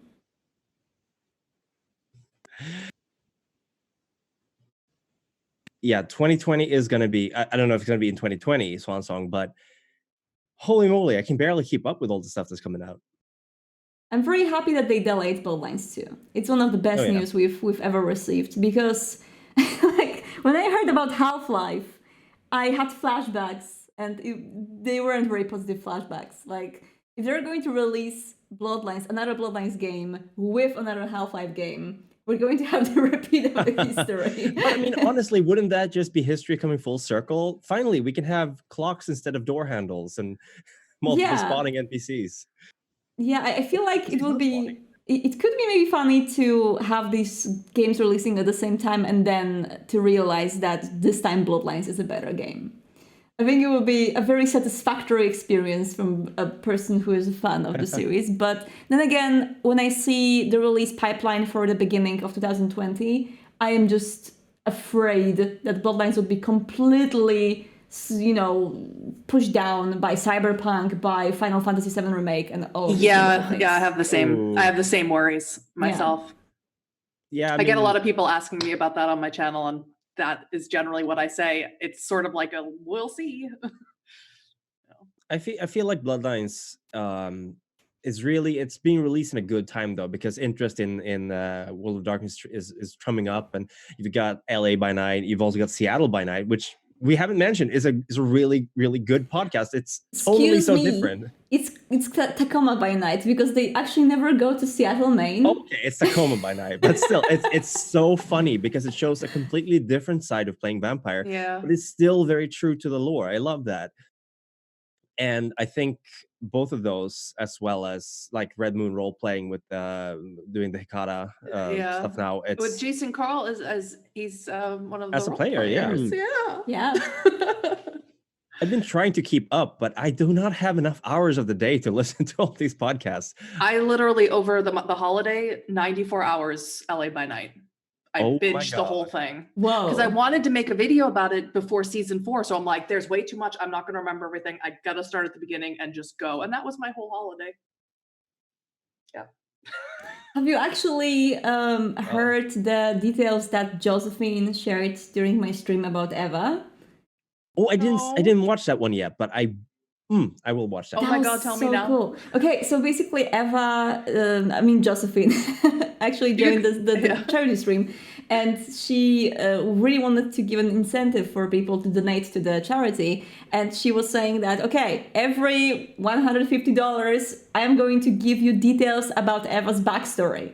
And she gave so many details, like when she was embraced, if she takes drugs or if she was a drug addict, and all of these little details from her past that were super interesting. That's interesting. Eva is such a good character. Yeah. I just made a video that's going to go out for Masquerade Monday, which is something I do on my channel. Literally speculations about many, but Eva. And I said that I don't know if you could tell me if I'm right or not, that she was embraced in the 1960s, maybe at Woodstock. She used to take I knew it. psychedelics. Exactly. She was embraced That, during I love Woodstock. that was just a guessing from 94 hours of binge watching it, driving my wife insane. Yeah, she said that she was actually embraced in '69 during Woodstock. So Good year. August That's of what happened. 69, yes. yeah, I love her character. I love the chemistry that she has with other characters. It's so lovely. With It's with beautiful. Alexander Ward. Yes. It's, I mean, yeah. Yeah, I was so awkward during that stream. I still cringe when I think Oh, about wow. it because she joined and I was fangirling like crazy, and I just asked her about, I need to ask you about this chemistry. Like, doesn't it get weird? I was just so into her, the craftsmanship of Yes. how wonderfully she plays with Alexander. How they just embrace this wonderful plot. It's beautiful. That's really what it is. Sorry, I'm gonna fangirl for 1 second. Sorry. They Go ahead. Jasper, or Alexander Ward, and Eva Josephine McAdam, I don't want to say more so, but a little bit more maybe. They really embrace the characters that they play. They really, even when other characters are speaking and they're, having their own little private moments, they I really, love that about that. I know, they really embrace their characters, and it shows, and it really moves the show forward. At least for me, Yeah, it does. yeah.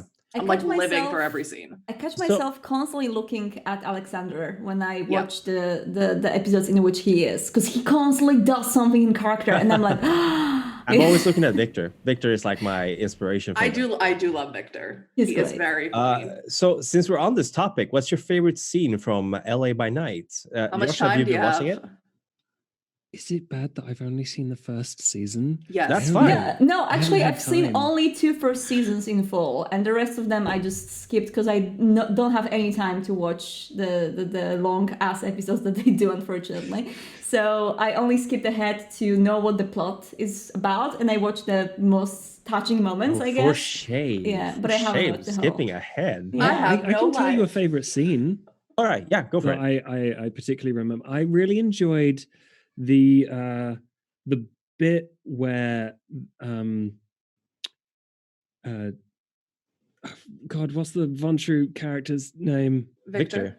Victor was talking to the singer act that he was just introducing. Oh, at his yeah. Chocolate Yeah. drop. Chocolate drop. Yeah. And Yeah. how he was dominating her, it was great. Yeah. Yeah, and he wasn't like, you have to go on here and do this. He was just like, be your best. Yeah. I Vic- love that was that. amazing. Nice. Yes. He's Vampire Daddy, original Vampire Daddy. He is Vampire Daddy, yes. He is. Yeah. That was a really, really impressive role play use of Dominate, and I just enjoyed the entire scene. I thought that was very cool. My favorite Yeah. part was the part when Jason Carl wore the red glasses. Oh, yes. yeah. Oh my God. Yes. And Josephine actually, she told me that she literally crapped her pants. Well, I mean, not literally, but metaphorically Strauss, crapped yeah. her pants when he did so. I would not let her. Maximilian Strauss. Oh, Yes. Josh, is it okay? I mean, there's gonna be spoilers here now. Yes. I don't think I'll have time to watch it, but I hear red Boo. glasses, I crap my pants. So Oh yeah, Right? Strauss is bad business. Right. My absolute favorite scene. I don't know if it's season 1 or 2 because I just blasted through them during the summer. I'll tell you. But it's when Victor is getting the fallout from announcing Praxis, and all the barons are like, "What the fuck are you doing?" That's season 2. That's season 2, and we get to see Nines for the first time, and the acting was perfect. I was like, "This is." Yeah. I thought it was the original voice actor, like face model at first. I was like, "Is this? Did they just find him and dig him up, and he still looks the same after 15 years?" No, it's not. But it was such a great scene because when Victor announced Praxis, I was like, "What? Do you even know how the Camarilla works?" No, that's the thing, is that a lot of them, they're Yeah. so young. Yeah, and he's like, "Oh no, I'm friends with what's her name? Victor, my boy, Fiorenza Fiorenza, Savona. Fiorenza, yeah." Savona. And it's like, "We're in the same group." I'm like, "No, you're not." and I was like, "Oh, I'm so happy that the Barons are doing this because it was such an intense scene." I loved it so much. That was the high point of a very good show for me. Yeah. I was like wringing my hands. I was out walking while listening. I was like, yes, yes, yes. It must be very difficult to listen to that in the public places because you suddenly start acting like. You know? Luckily, I have a 30-minute walk to my work, and then every Monday I can walk for like an hour and a half just around a park. So I just listen to podcasts and to myself. People are probably freaked out by me. If I will ever be in Stockholm and I will go for the park and I will see a Malkavian acting around, and I will know it's you. Yeah, you just some guy wringing his hands walking by a lake, occasionally throwing bread to no, not throwing bread. I'm not doing that. To ducks. But yeah, it was an amazing scene. Sorry, Huddy, your favorite scene? I'll try and be quick. Season 3, Jasper being in torpor was a really powerful episode. Hollywood ending. Oh God, yeah. Oh wow. My favorite thing about that actually is that, of course, Eva, to feed him, to get his hunger down to 1, she had to do 3 rouse checks, and she passed them all. It was like the power of love. Yeah, it was amazing. That was meaningful. Yes. It was amazing. I loved in the beginning of the 3rd season when the Maharaja of the club burns down and the coterie has to escape a burning building during the day. That was fun to watch. The characters panicking. So many amazing scenes. Like you can just pick them out and be like, this is perfection. Yeah, I could probably do it all day. And last one I'll say is a special mention for I don't know, I can't pronounce his name. It's a French name. The actor who plays X, the Malkavian. Oh, Xavier? Is that how you say that? Xavier, I think. Yeah. Xavier? Okay. I love him. He's awesome. Yeah, he is great. And I always wondered what it would, I would never try and play a Malkavian in a role-playing game. I would afraid I would go too fish milk with it, Xander, sorry, not Xavier. I'm sorry, Xander. Xander? Okay. My bad. Sorry. And I think he walks that line really, really well.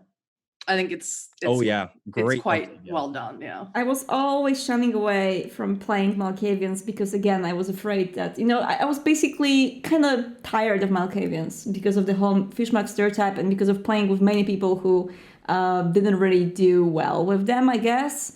But recently I changed it, and my new character is actually Malkavian, and I roleplay him in Seattle by Night right now, and I really enjoy it. It's so fun to play. It's great. Yeah, it's absolutely amazing. And I think when Xander was doing, when he was doing the elephant metaphor, like the first time he's introduced, I was like, this is a guy who's actually read the Malkavian book. I heard that, I was like, brilliant. Brilliant. Yeah, because it's such a good metaphor, and it's such a Malkavian thing to say. It is. And Nellie G, there's a scene with her. Yes. In a church. I'm not going to say anything more than that. Holy shit, that was a good scene too.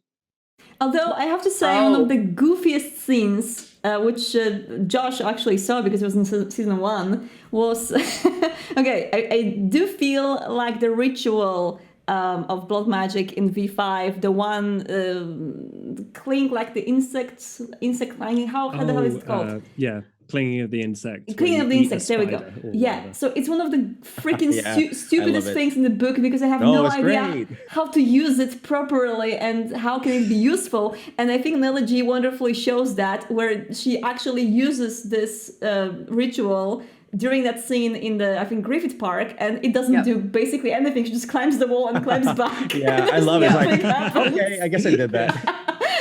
It's wonderful. It's like it gave me the proof to everyone who thinks that the clinging of the insect is actually a useful ritual. I always think like, how do you use that? Stupid. Outstar, did you play Detroit Become Human, or am I having false memories? I played it on Twitch. Yeah. Okay. I was so surprised to see Connor or Brian Deckhart in LA by Night. Yeah, I was shocked. Yeah, it was kind of a special moment. But I need to replay Detroit because I have a very bad history of it, because I had the worst ending and I hate the game. I'm sorry. I never played it. I played Fahrenheit, or was it the other name for that? Fahrenheit. Fahrenheit. It was called something else as well, right? Yeah, it was. I can't remember, but I know the game you're talking about. Yeah, I played that and I was like, I don't like these games. I get you. I get why. I don't like Heavy Rain. It's like the first half is amazing, and then the second half you just go, did they just? It really goes off the rails. Yeah. Oh, the Matrix with ghosts and future. The narrative kind of falls apart at some point. Prophecy, yeah. Yeah. The only moment I felt something during Heavy Rain was during Jason. So, where you press X to Jason. Jason! Yeah, the Jason bug. So, Have you seen the mod where you can just break the game and have that as the only button prompt for the Yes. entire game? Yes. Jason? this. I Jason. love that. Oh, God. Yeah, so for me, Detroit was kind of like Jason without Jason. So I really want to Yeah. replay it because I feel like I just got a very bad ending, and that's why I don't like the game. But yeah. I don't have much of an opinion about the game, about those. I can't think of the person who makes them. He's done Beyond Two Souls and Oh, Heavy yeah. Rain. I can't think of his It's name. a guy. It is a guy. It's a guy. He's French. French. Chat will probably tell us in a second, yeah. Yeah, Yeah. but I have like a neutral opinion about those games. Yeah. He's a director. The director. The Michael Bay of video games. Shall we? We've talked a lot about the games and the streams, which is great, but I don't know how long you guys can go. I can go for a lot longer, but we can maybe jump on to the next talking point. Sorry for disrupting here, but that's favorite clans in that, which I think we all have a lot of opinions on. Okay. You cut out there for a second. Yeah, I didn't hear what you sorry. said. Oh, sorry. Yeah, I was opening up another window. Sorry for cutting in and moderating and being a butt, but since we're almost at the 2-hour thing, let's talk about our favorite clans of Vampire the Masquerade. Totally natural transition from what we're talking about. Sorry. Right. Josh, start. Me. Oh, okay. Well, this is real easy. I have always had a soft spot for Nosferatu. Nice. They have such a beautiful place in the lore. I have always had such a great time playing them. And they go with one of the really cool old-fashioned monster stories that I enjoy, is like the Frankenstein story, which is, am I human? Oh, woe is me, for my ugly face betrays my inner demons. And all that nonsense. It's great fun, and you can play it like a billion different ways, whether you want to go human, whether you want to go sympathetic, whether you want to go full-on gross monster. And I also enjoy the fact that most of the time everyone just goes, it's a sewer. I guess that's where the Nosferatu are going to get put. That's the place for the Nosferatu. Everyone just leave it alone.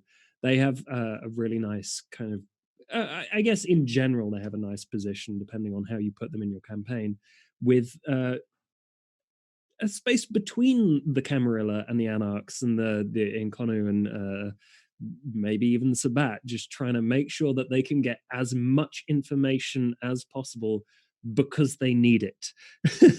Not because they're trying to get one over on anyone, or no. I mean, that can happen anyway, but just having the information is enough, and the secrets will eventually come out, and it's normally through the Nosferatu. So that's why they're my favorite. I am coming around to the Tremere at the moment because I am join us.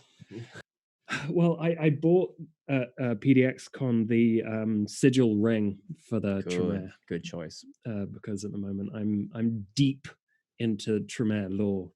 Well, Pyramid will rise again. Yeah. They'll. I hate you all. Wow. Wow. Harsh.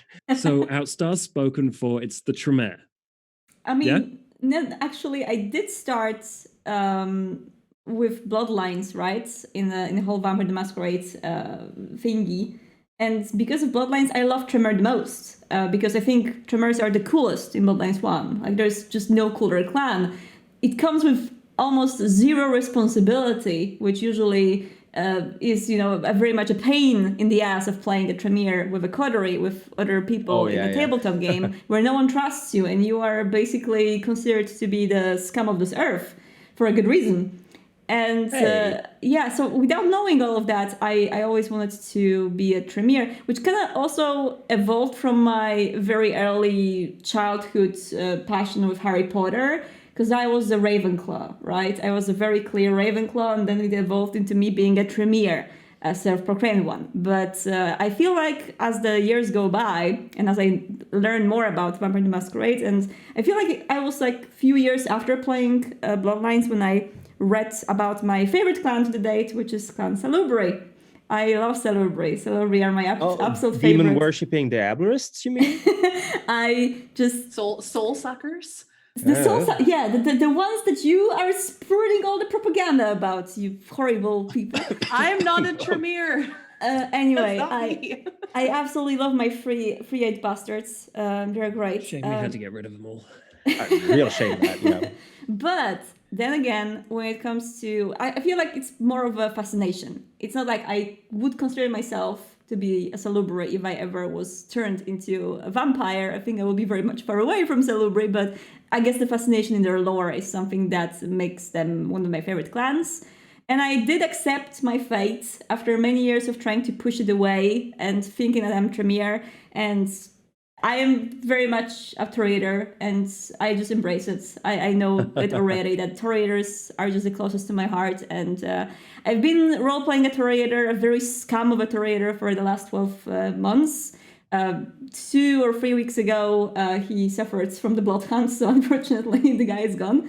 But I feel like through developing that character, who was supposed to be an anti-tribute Toreader, actually, I very much connected with the clan myself, and I understood it better. And nowadays, I feel like they're the clan that I would consider one of my favorites. So I'd say Salubri and Salubri, Toreader, and then maybe Cappadocians.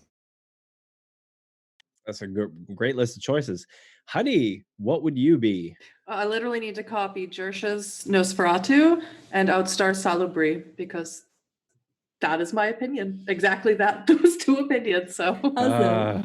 I really don't have anything to add.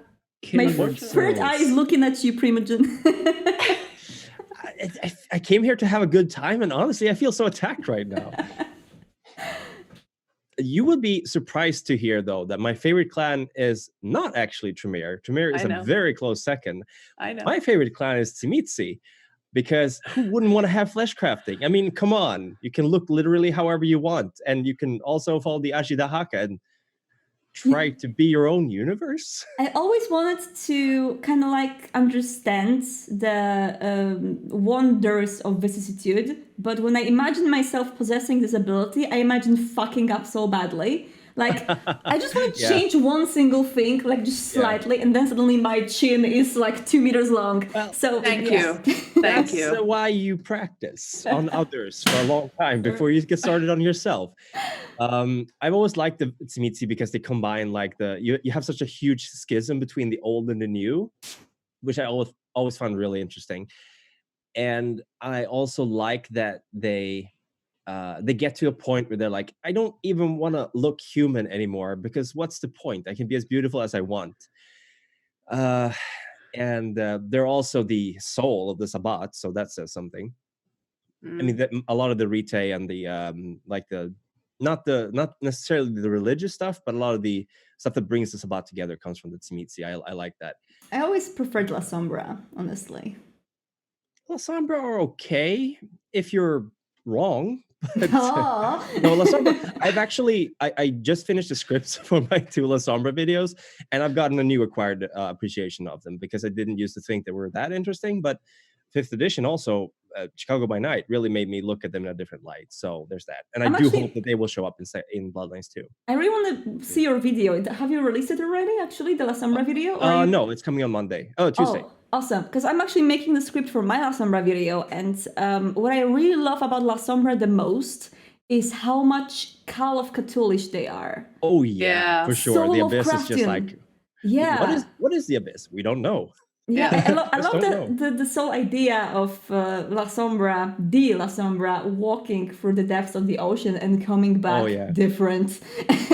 It's great. I'm gonna be a little bit upset if the Antediluvian isn't dead, which he obviously isn't. But it's like, can't any of them stay dead except for Ventru? He's dead. Rip. He died a really long time ago, didn't he? I don't remember. I think like, don't Ventru have like thousands of ideas about him? Oh yeah, they have this theory that there's someone out there who might be Ventru, who shows up and help these young neonates when they're in trouble. But they're which using sounds- Ventru's myth to their own goals. What, like Father usually. Christmas? Wait. Oh what? yeah, yeah. It's in a little window in the revised book. I think it's the revised or it's the first edition. Oh. But I think he got killed really early on, like in the second city. He was literally told by Cain, like, "Hey, keep your brothers and sisters in line, okay? While I'm gone." And he was like, "Oh, you got it, boss." And really badly. Ravnos is dead. Ravnos is dead for sure. Don't bring Ravnos back. That would be a massive mistake. Also would have to contradict quite an important event. Oh yeah. The Week of Nightmares. Yeah, nuked out of orbit. But the best part is Salt is still alive and he lives in Tremure's body. Does he though? Hooray! That's propaganda. It's kind of funny. I love the idea. Probably my favorite theory is that Salt is living in Tremure's body and Tremure is living in Garatrix's body because, eternal Yeah. love. Yeah, so like musical chairs. Yeah. Isn't Tsimitsi also in Tremure's body though? Yeah. Everyone is in his body. His body is very inviting, okay? It's just like, come on, guys, come at me. Tremure was a thought even before he became vampire, so, There must be plenty of room when you're a gigantic worm, gross slug thing, right? Yeah. Big old Like, white worm, yeah. I mean, Vienna fell and no one actually found the worm. Although there were some theories that people found the worm with one eye, right? Yeah. Possibly. It would be really cool. I would love that. Oh, I'm going to have to look. That must have been in the Jihad diary, right? I believe so. I think so, yeah. There is Yeah. a picture of it in the Tremere revised clan book, but it's not specifically said to be the body of the of I guess you could call him the antediluvian. He's not really, but Post-Diluvian. post-diluvian. Pro-Diluvian? I don't know. Yeah, it would be it's ante like before. So this would be post-diluvian, yeah. After Diluvian. So what do you guys get upset about that people get wrong about your favorite clans? I feel like Salubri, the Tremere propaganda, obviously. But for Toreadors, I would say that people have a very limited scope on seeing them as the beautiful creatures of beauty. And beauty is very often interpreted in a very literal way. So you think art, classic art, you think, beautiful faces, models, and Instagram beauties and stuff like that. But I love how, I believe that the lore sheet is called Carmelita Nelson in V5 core book. There's a lore sheet for this Toreador character who's actually the archaeologist who sees the beauty in the stories told by the historical artifacts. And she actually has this lore sheet part where she or you are actually able to interview the antediluvian, or she wanted to interview, just basically wake up antediluvians and interview them and put them back to sleep. Very great idea, Carmelita, very safe. She's in the Toreador revised core book, clan book as well. Yeah, and I just really like the ideas of those Toreadors that are just a little bit less about physical beauty and a little bit more about their own perspective on beauty. Because everyone has a different perspective on what is beautiful. Some people may think that the relations they have with other people are beautiful, and this is something that they are clinging into. I was role-playing the Toreador who had a very obsessive relation with his childer. So that's what he considered beautiful. He was an orphan originally. He didn't have a family. And once he was able to make his own family, he was absolutely obsessive about it, to just keep himself the closest and the most important person for his childer, which was extremely toxic and very, very negative in the long run. But I think it was a very interesting kind of take on the idea of what Toreadors can consider beautiful. And I love the ideas of ugly Toreadors, of Toreadors who see beauty in things where we don't see beauty, like in research, for example, or in other things. I think it's a very enticing idea. Yeah, thank you. For sure. Huddy, do you want to go? Yeah, I really like Outstar's Toreador point. I like that because not even the Toreador can agree on what's beautiful and what's not, Yeah. and what's art and what's not. So, my favorite clan, besides the Salubri and the obvious things that have been perpetrated against them, is it. I like the concept of the Nosferatu. I like that they can wear their ugliness on the outside, and although not all of them are brimming with humanity on the inside, I like that dichotomy, that dynamic. There's just something about it, and I think a lot of people who, I've shown a lot of people Bloodlines since playing it and shown them fugly and stuff, and they're like, "That's disgusting. Why would you want to do that? It's gross." And I'm like, "But is it?" That beast She's is a person too. well, that beast is in all of the clans, in all of the vampires. Oh, yeah. Sorry, my dog. And you just get to see it in the Nosferatu first. That's all that it is. And I don't know, for me, that's beautiful. I don't know.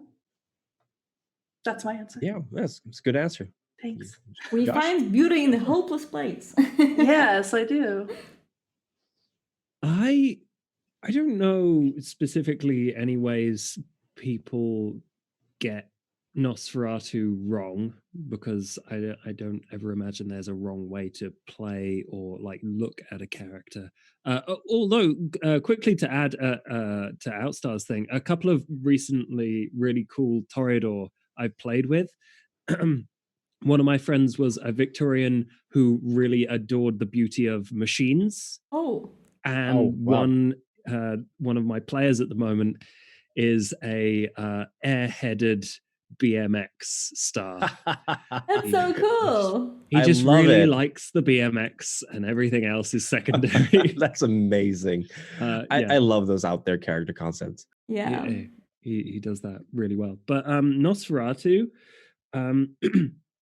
so I can't remember whether I'm kind of doing this through secondary sources because I never actually read the book myself. But am I right in saying that during the Chronicles of Darkness, the vampire Nosferatu clan, they weren't necessarily ugly for like physical reasons, right? They had something that would off-put I think so. In other Chronicles, people, right? Yeah. Yes.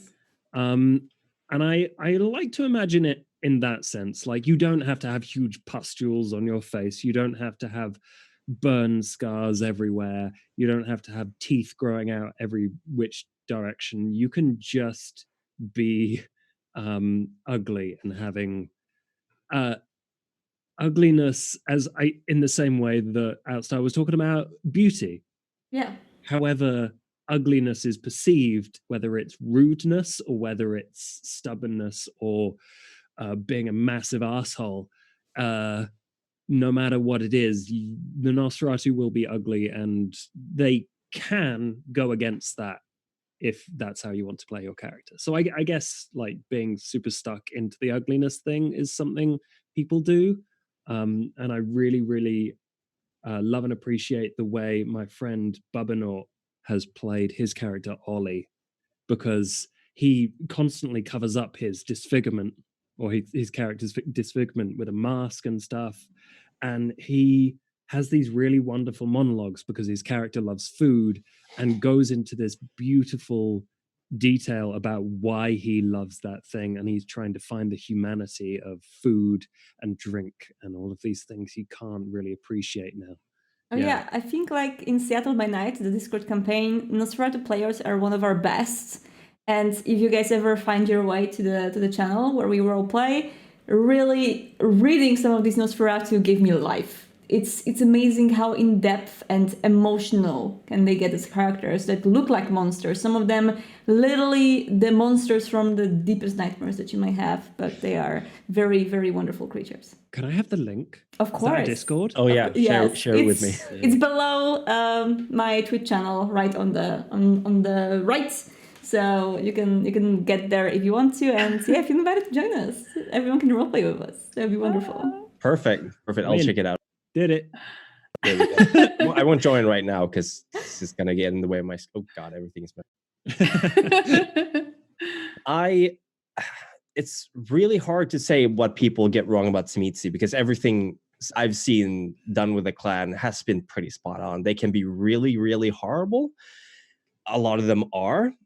And I think the thing that gets me the most with Tzimisce, though, is the kind of, oh God, it's really hard. Tzimisce is difficult. Can I pick Tremere instead? You can, sure.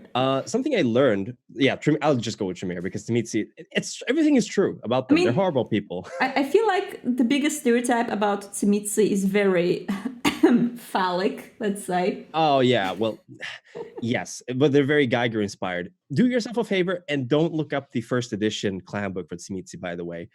Do yourself a favor and never read any fan fictions about Andre. That too, definitely. But the thing I read about Tremere is that Tremere are not necessarily like you have to do this, you have to do this, you have to do this. Like they're not like, this is of course pre V5. You're not a robot working for the Tremere. It's just that if you want to climb in the Tremere, you got to do what they tell you, and you got to show initiative, and you got to preserve the pyramid.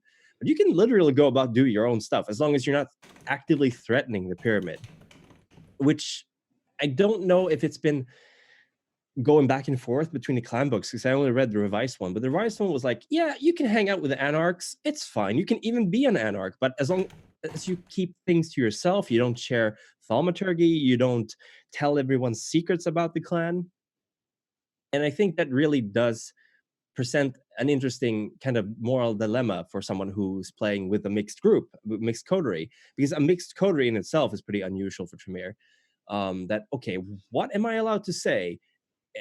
This coterie, is there anyone here who might actually be working for the chantry and telling them what I'm telling them? And it makes for, like, you have to be paranoid as a Tremere because you don't know who's gonna rat you out.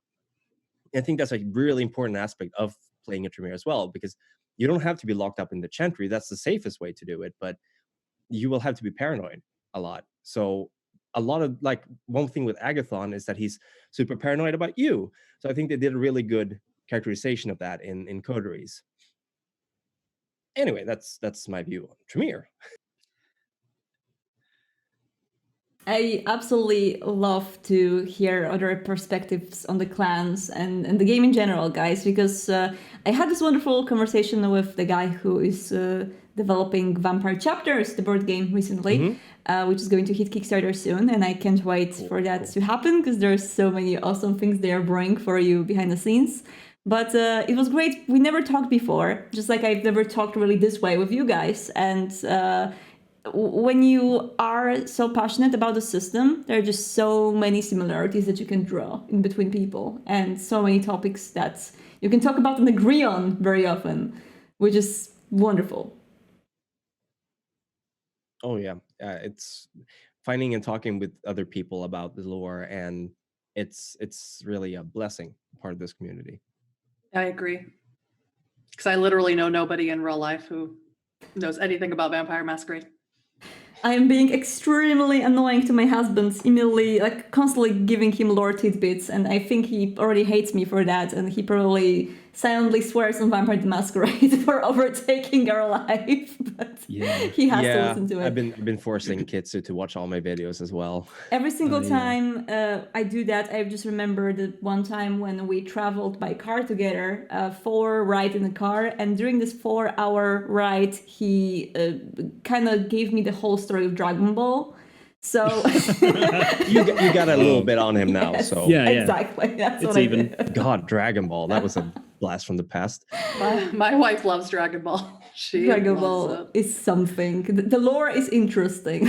Isn't that pretty big in Germany, Dragon Ball? Dragon Ball's huge. Dragon Ball, Naruto, they're huge here. Yeah, I know we got a little wave of manga being translated from German actually to Swedish. And we got That's interesting. We have a very limited market here for translated manga. That sounds good. But, Let's hope this will change in the future. Because, sure. I think also, like, accessibility is a huge thing, because Vampire, I think it's a good idea to not be super lore heavy in the beginning of this new edition.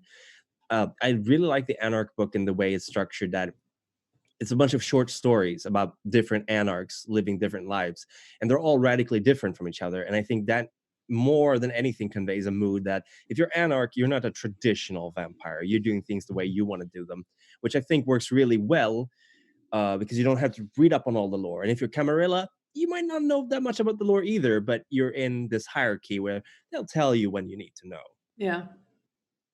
And everyone just needs to have a wholesome sire for once to introduce them into this goddamn world. Because why do we always have horrible sires? It's the worst. Horrible sires are so much fun, though. Yeah. It sure is. Yeah, but I want this one video game in which we'll have a wholesome sire. No. Please. One day. Maybe someday, but not today. I want a Wholesome is daddy, not like exactly Daddy the Alec watchword. Cross. Daddy Cross will I mean, be how, my how dad. are we going to get our fuck up fledglings if we have good sires? That's a good part of role playing, is that you're playing a slightly older vampire. You have to constantly clean up for the fledglings doing stuff they shouldn't be doing. Jersh made a good point. Wholesome is not exactly the order of the day in the world of darkness. Yeah, true. that's true. That's true. Actually, guys, I have a last question for y'all. Your faction so far that you want to pick in Bloodlines 2. I want to know. Ooh, Such Bloodlines a 2. I'm going straight Tremere. Sorry. Newcomers. All right, I see. Yeah, I have to agree with that. That's the only clan. That's the clan I'm gonna play first. And yeah, I'm just gonna go. If I'm gonna play Tremere, Prim, I'm just gonna go straight Tremere all the way through. That's my safe The way answer. that's how you do it. I am not gonna play Tremere. I'm gonna play Ventru because that's the class I finished with first, and then the choice is obvious. I'm going to be Camarilla. Ew. I mean, okay, Alec Cross, I see. You know, you will actually work very well on our server because our server is so thirsty for Alec. Actually, we do play in the setting of Bloodlines 2, so we do roleplay the NPCs from Bloodlines 2 partially as much as we know about them in the lore, because we don't want to retcon after Bloodlines 2 is going to happen, so we don't introduce them too much, but there are moments when they appear. And Daddy Cross did make his appearance a few times already, so the server is very thirsty for him. I just wanted to step on me. Is that so much to ask? I wanted to hear that today. You know what? I am going to be not embarrassed by this. I'm going to join Baron. Get away from there, people. I'm going to join Baron because Mr. Damp, first of all, obviously. Second of all, I have Mr. Damp is a huge turnoff as a name, though. Just saying. It's the biggest. I mean, it's the biggest turn off and the biggest turn on at the same time. I feel like when I heard the name, I laughed for 5 minutes, but it was a very positive kind of a laugh. You know, it was like, this is how it should be. But anyway, I'm going to join Baron because I have a theory now. I have a new theory which I haven't shared on my YouTube yet. I probably should make a video about it. That Baron is actually Baron Samedi. Because, like, check out the artwork on the Bloodlines 2 site. The silk hat is there. The silk freaking hat is freaking there. And he's Samedi. I'm telling you. What? Yes. Mind blown. Yeah. Yeah. See, my pet theory is that the Baron is the person who's on the phone to you at the beginning of the game. The secret woman voice. I don't know. I don't know. There's no real evidence for it. It's just what I think. I feel like on the image, the Baron looks like a black person, either a black woman or a black man. And the woman at the beginning, the mysterious woman, we actually saw her already in the leaks. And she's, I'm not sure if you saw her. It looks like, I shouldn't probably talk about it because I promised that I won't be talking about it too much. But she leaked through the art station of one of the people who are making the trailer. And we know her name, and we know that she's a blonde woman. She's beautiful, and she doesn't look like the one that we've seen in the Baron picture. But maybe I'm wrong. The magic's of Photoshop. Okay. No, I missed the leaks. So Yeah, I'm not going to talk about it in detail, obviously. But yeah, my theory is that Baron is actually Baron Samedi. That would be super cool.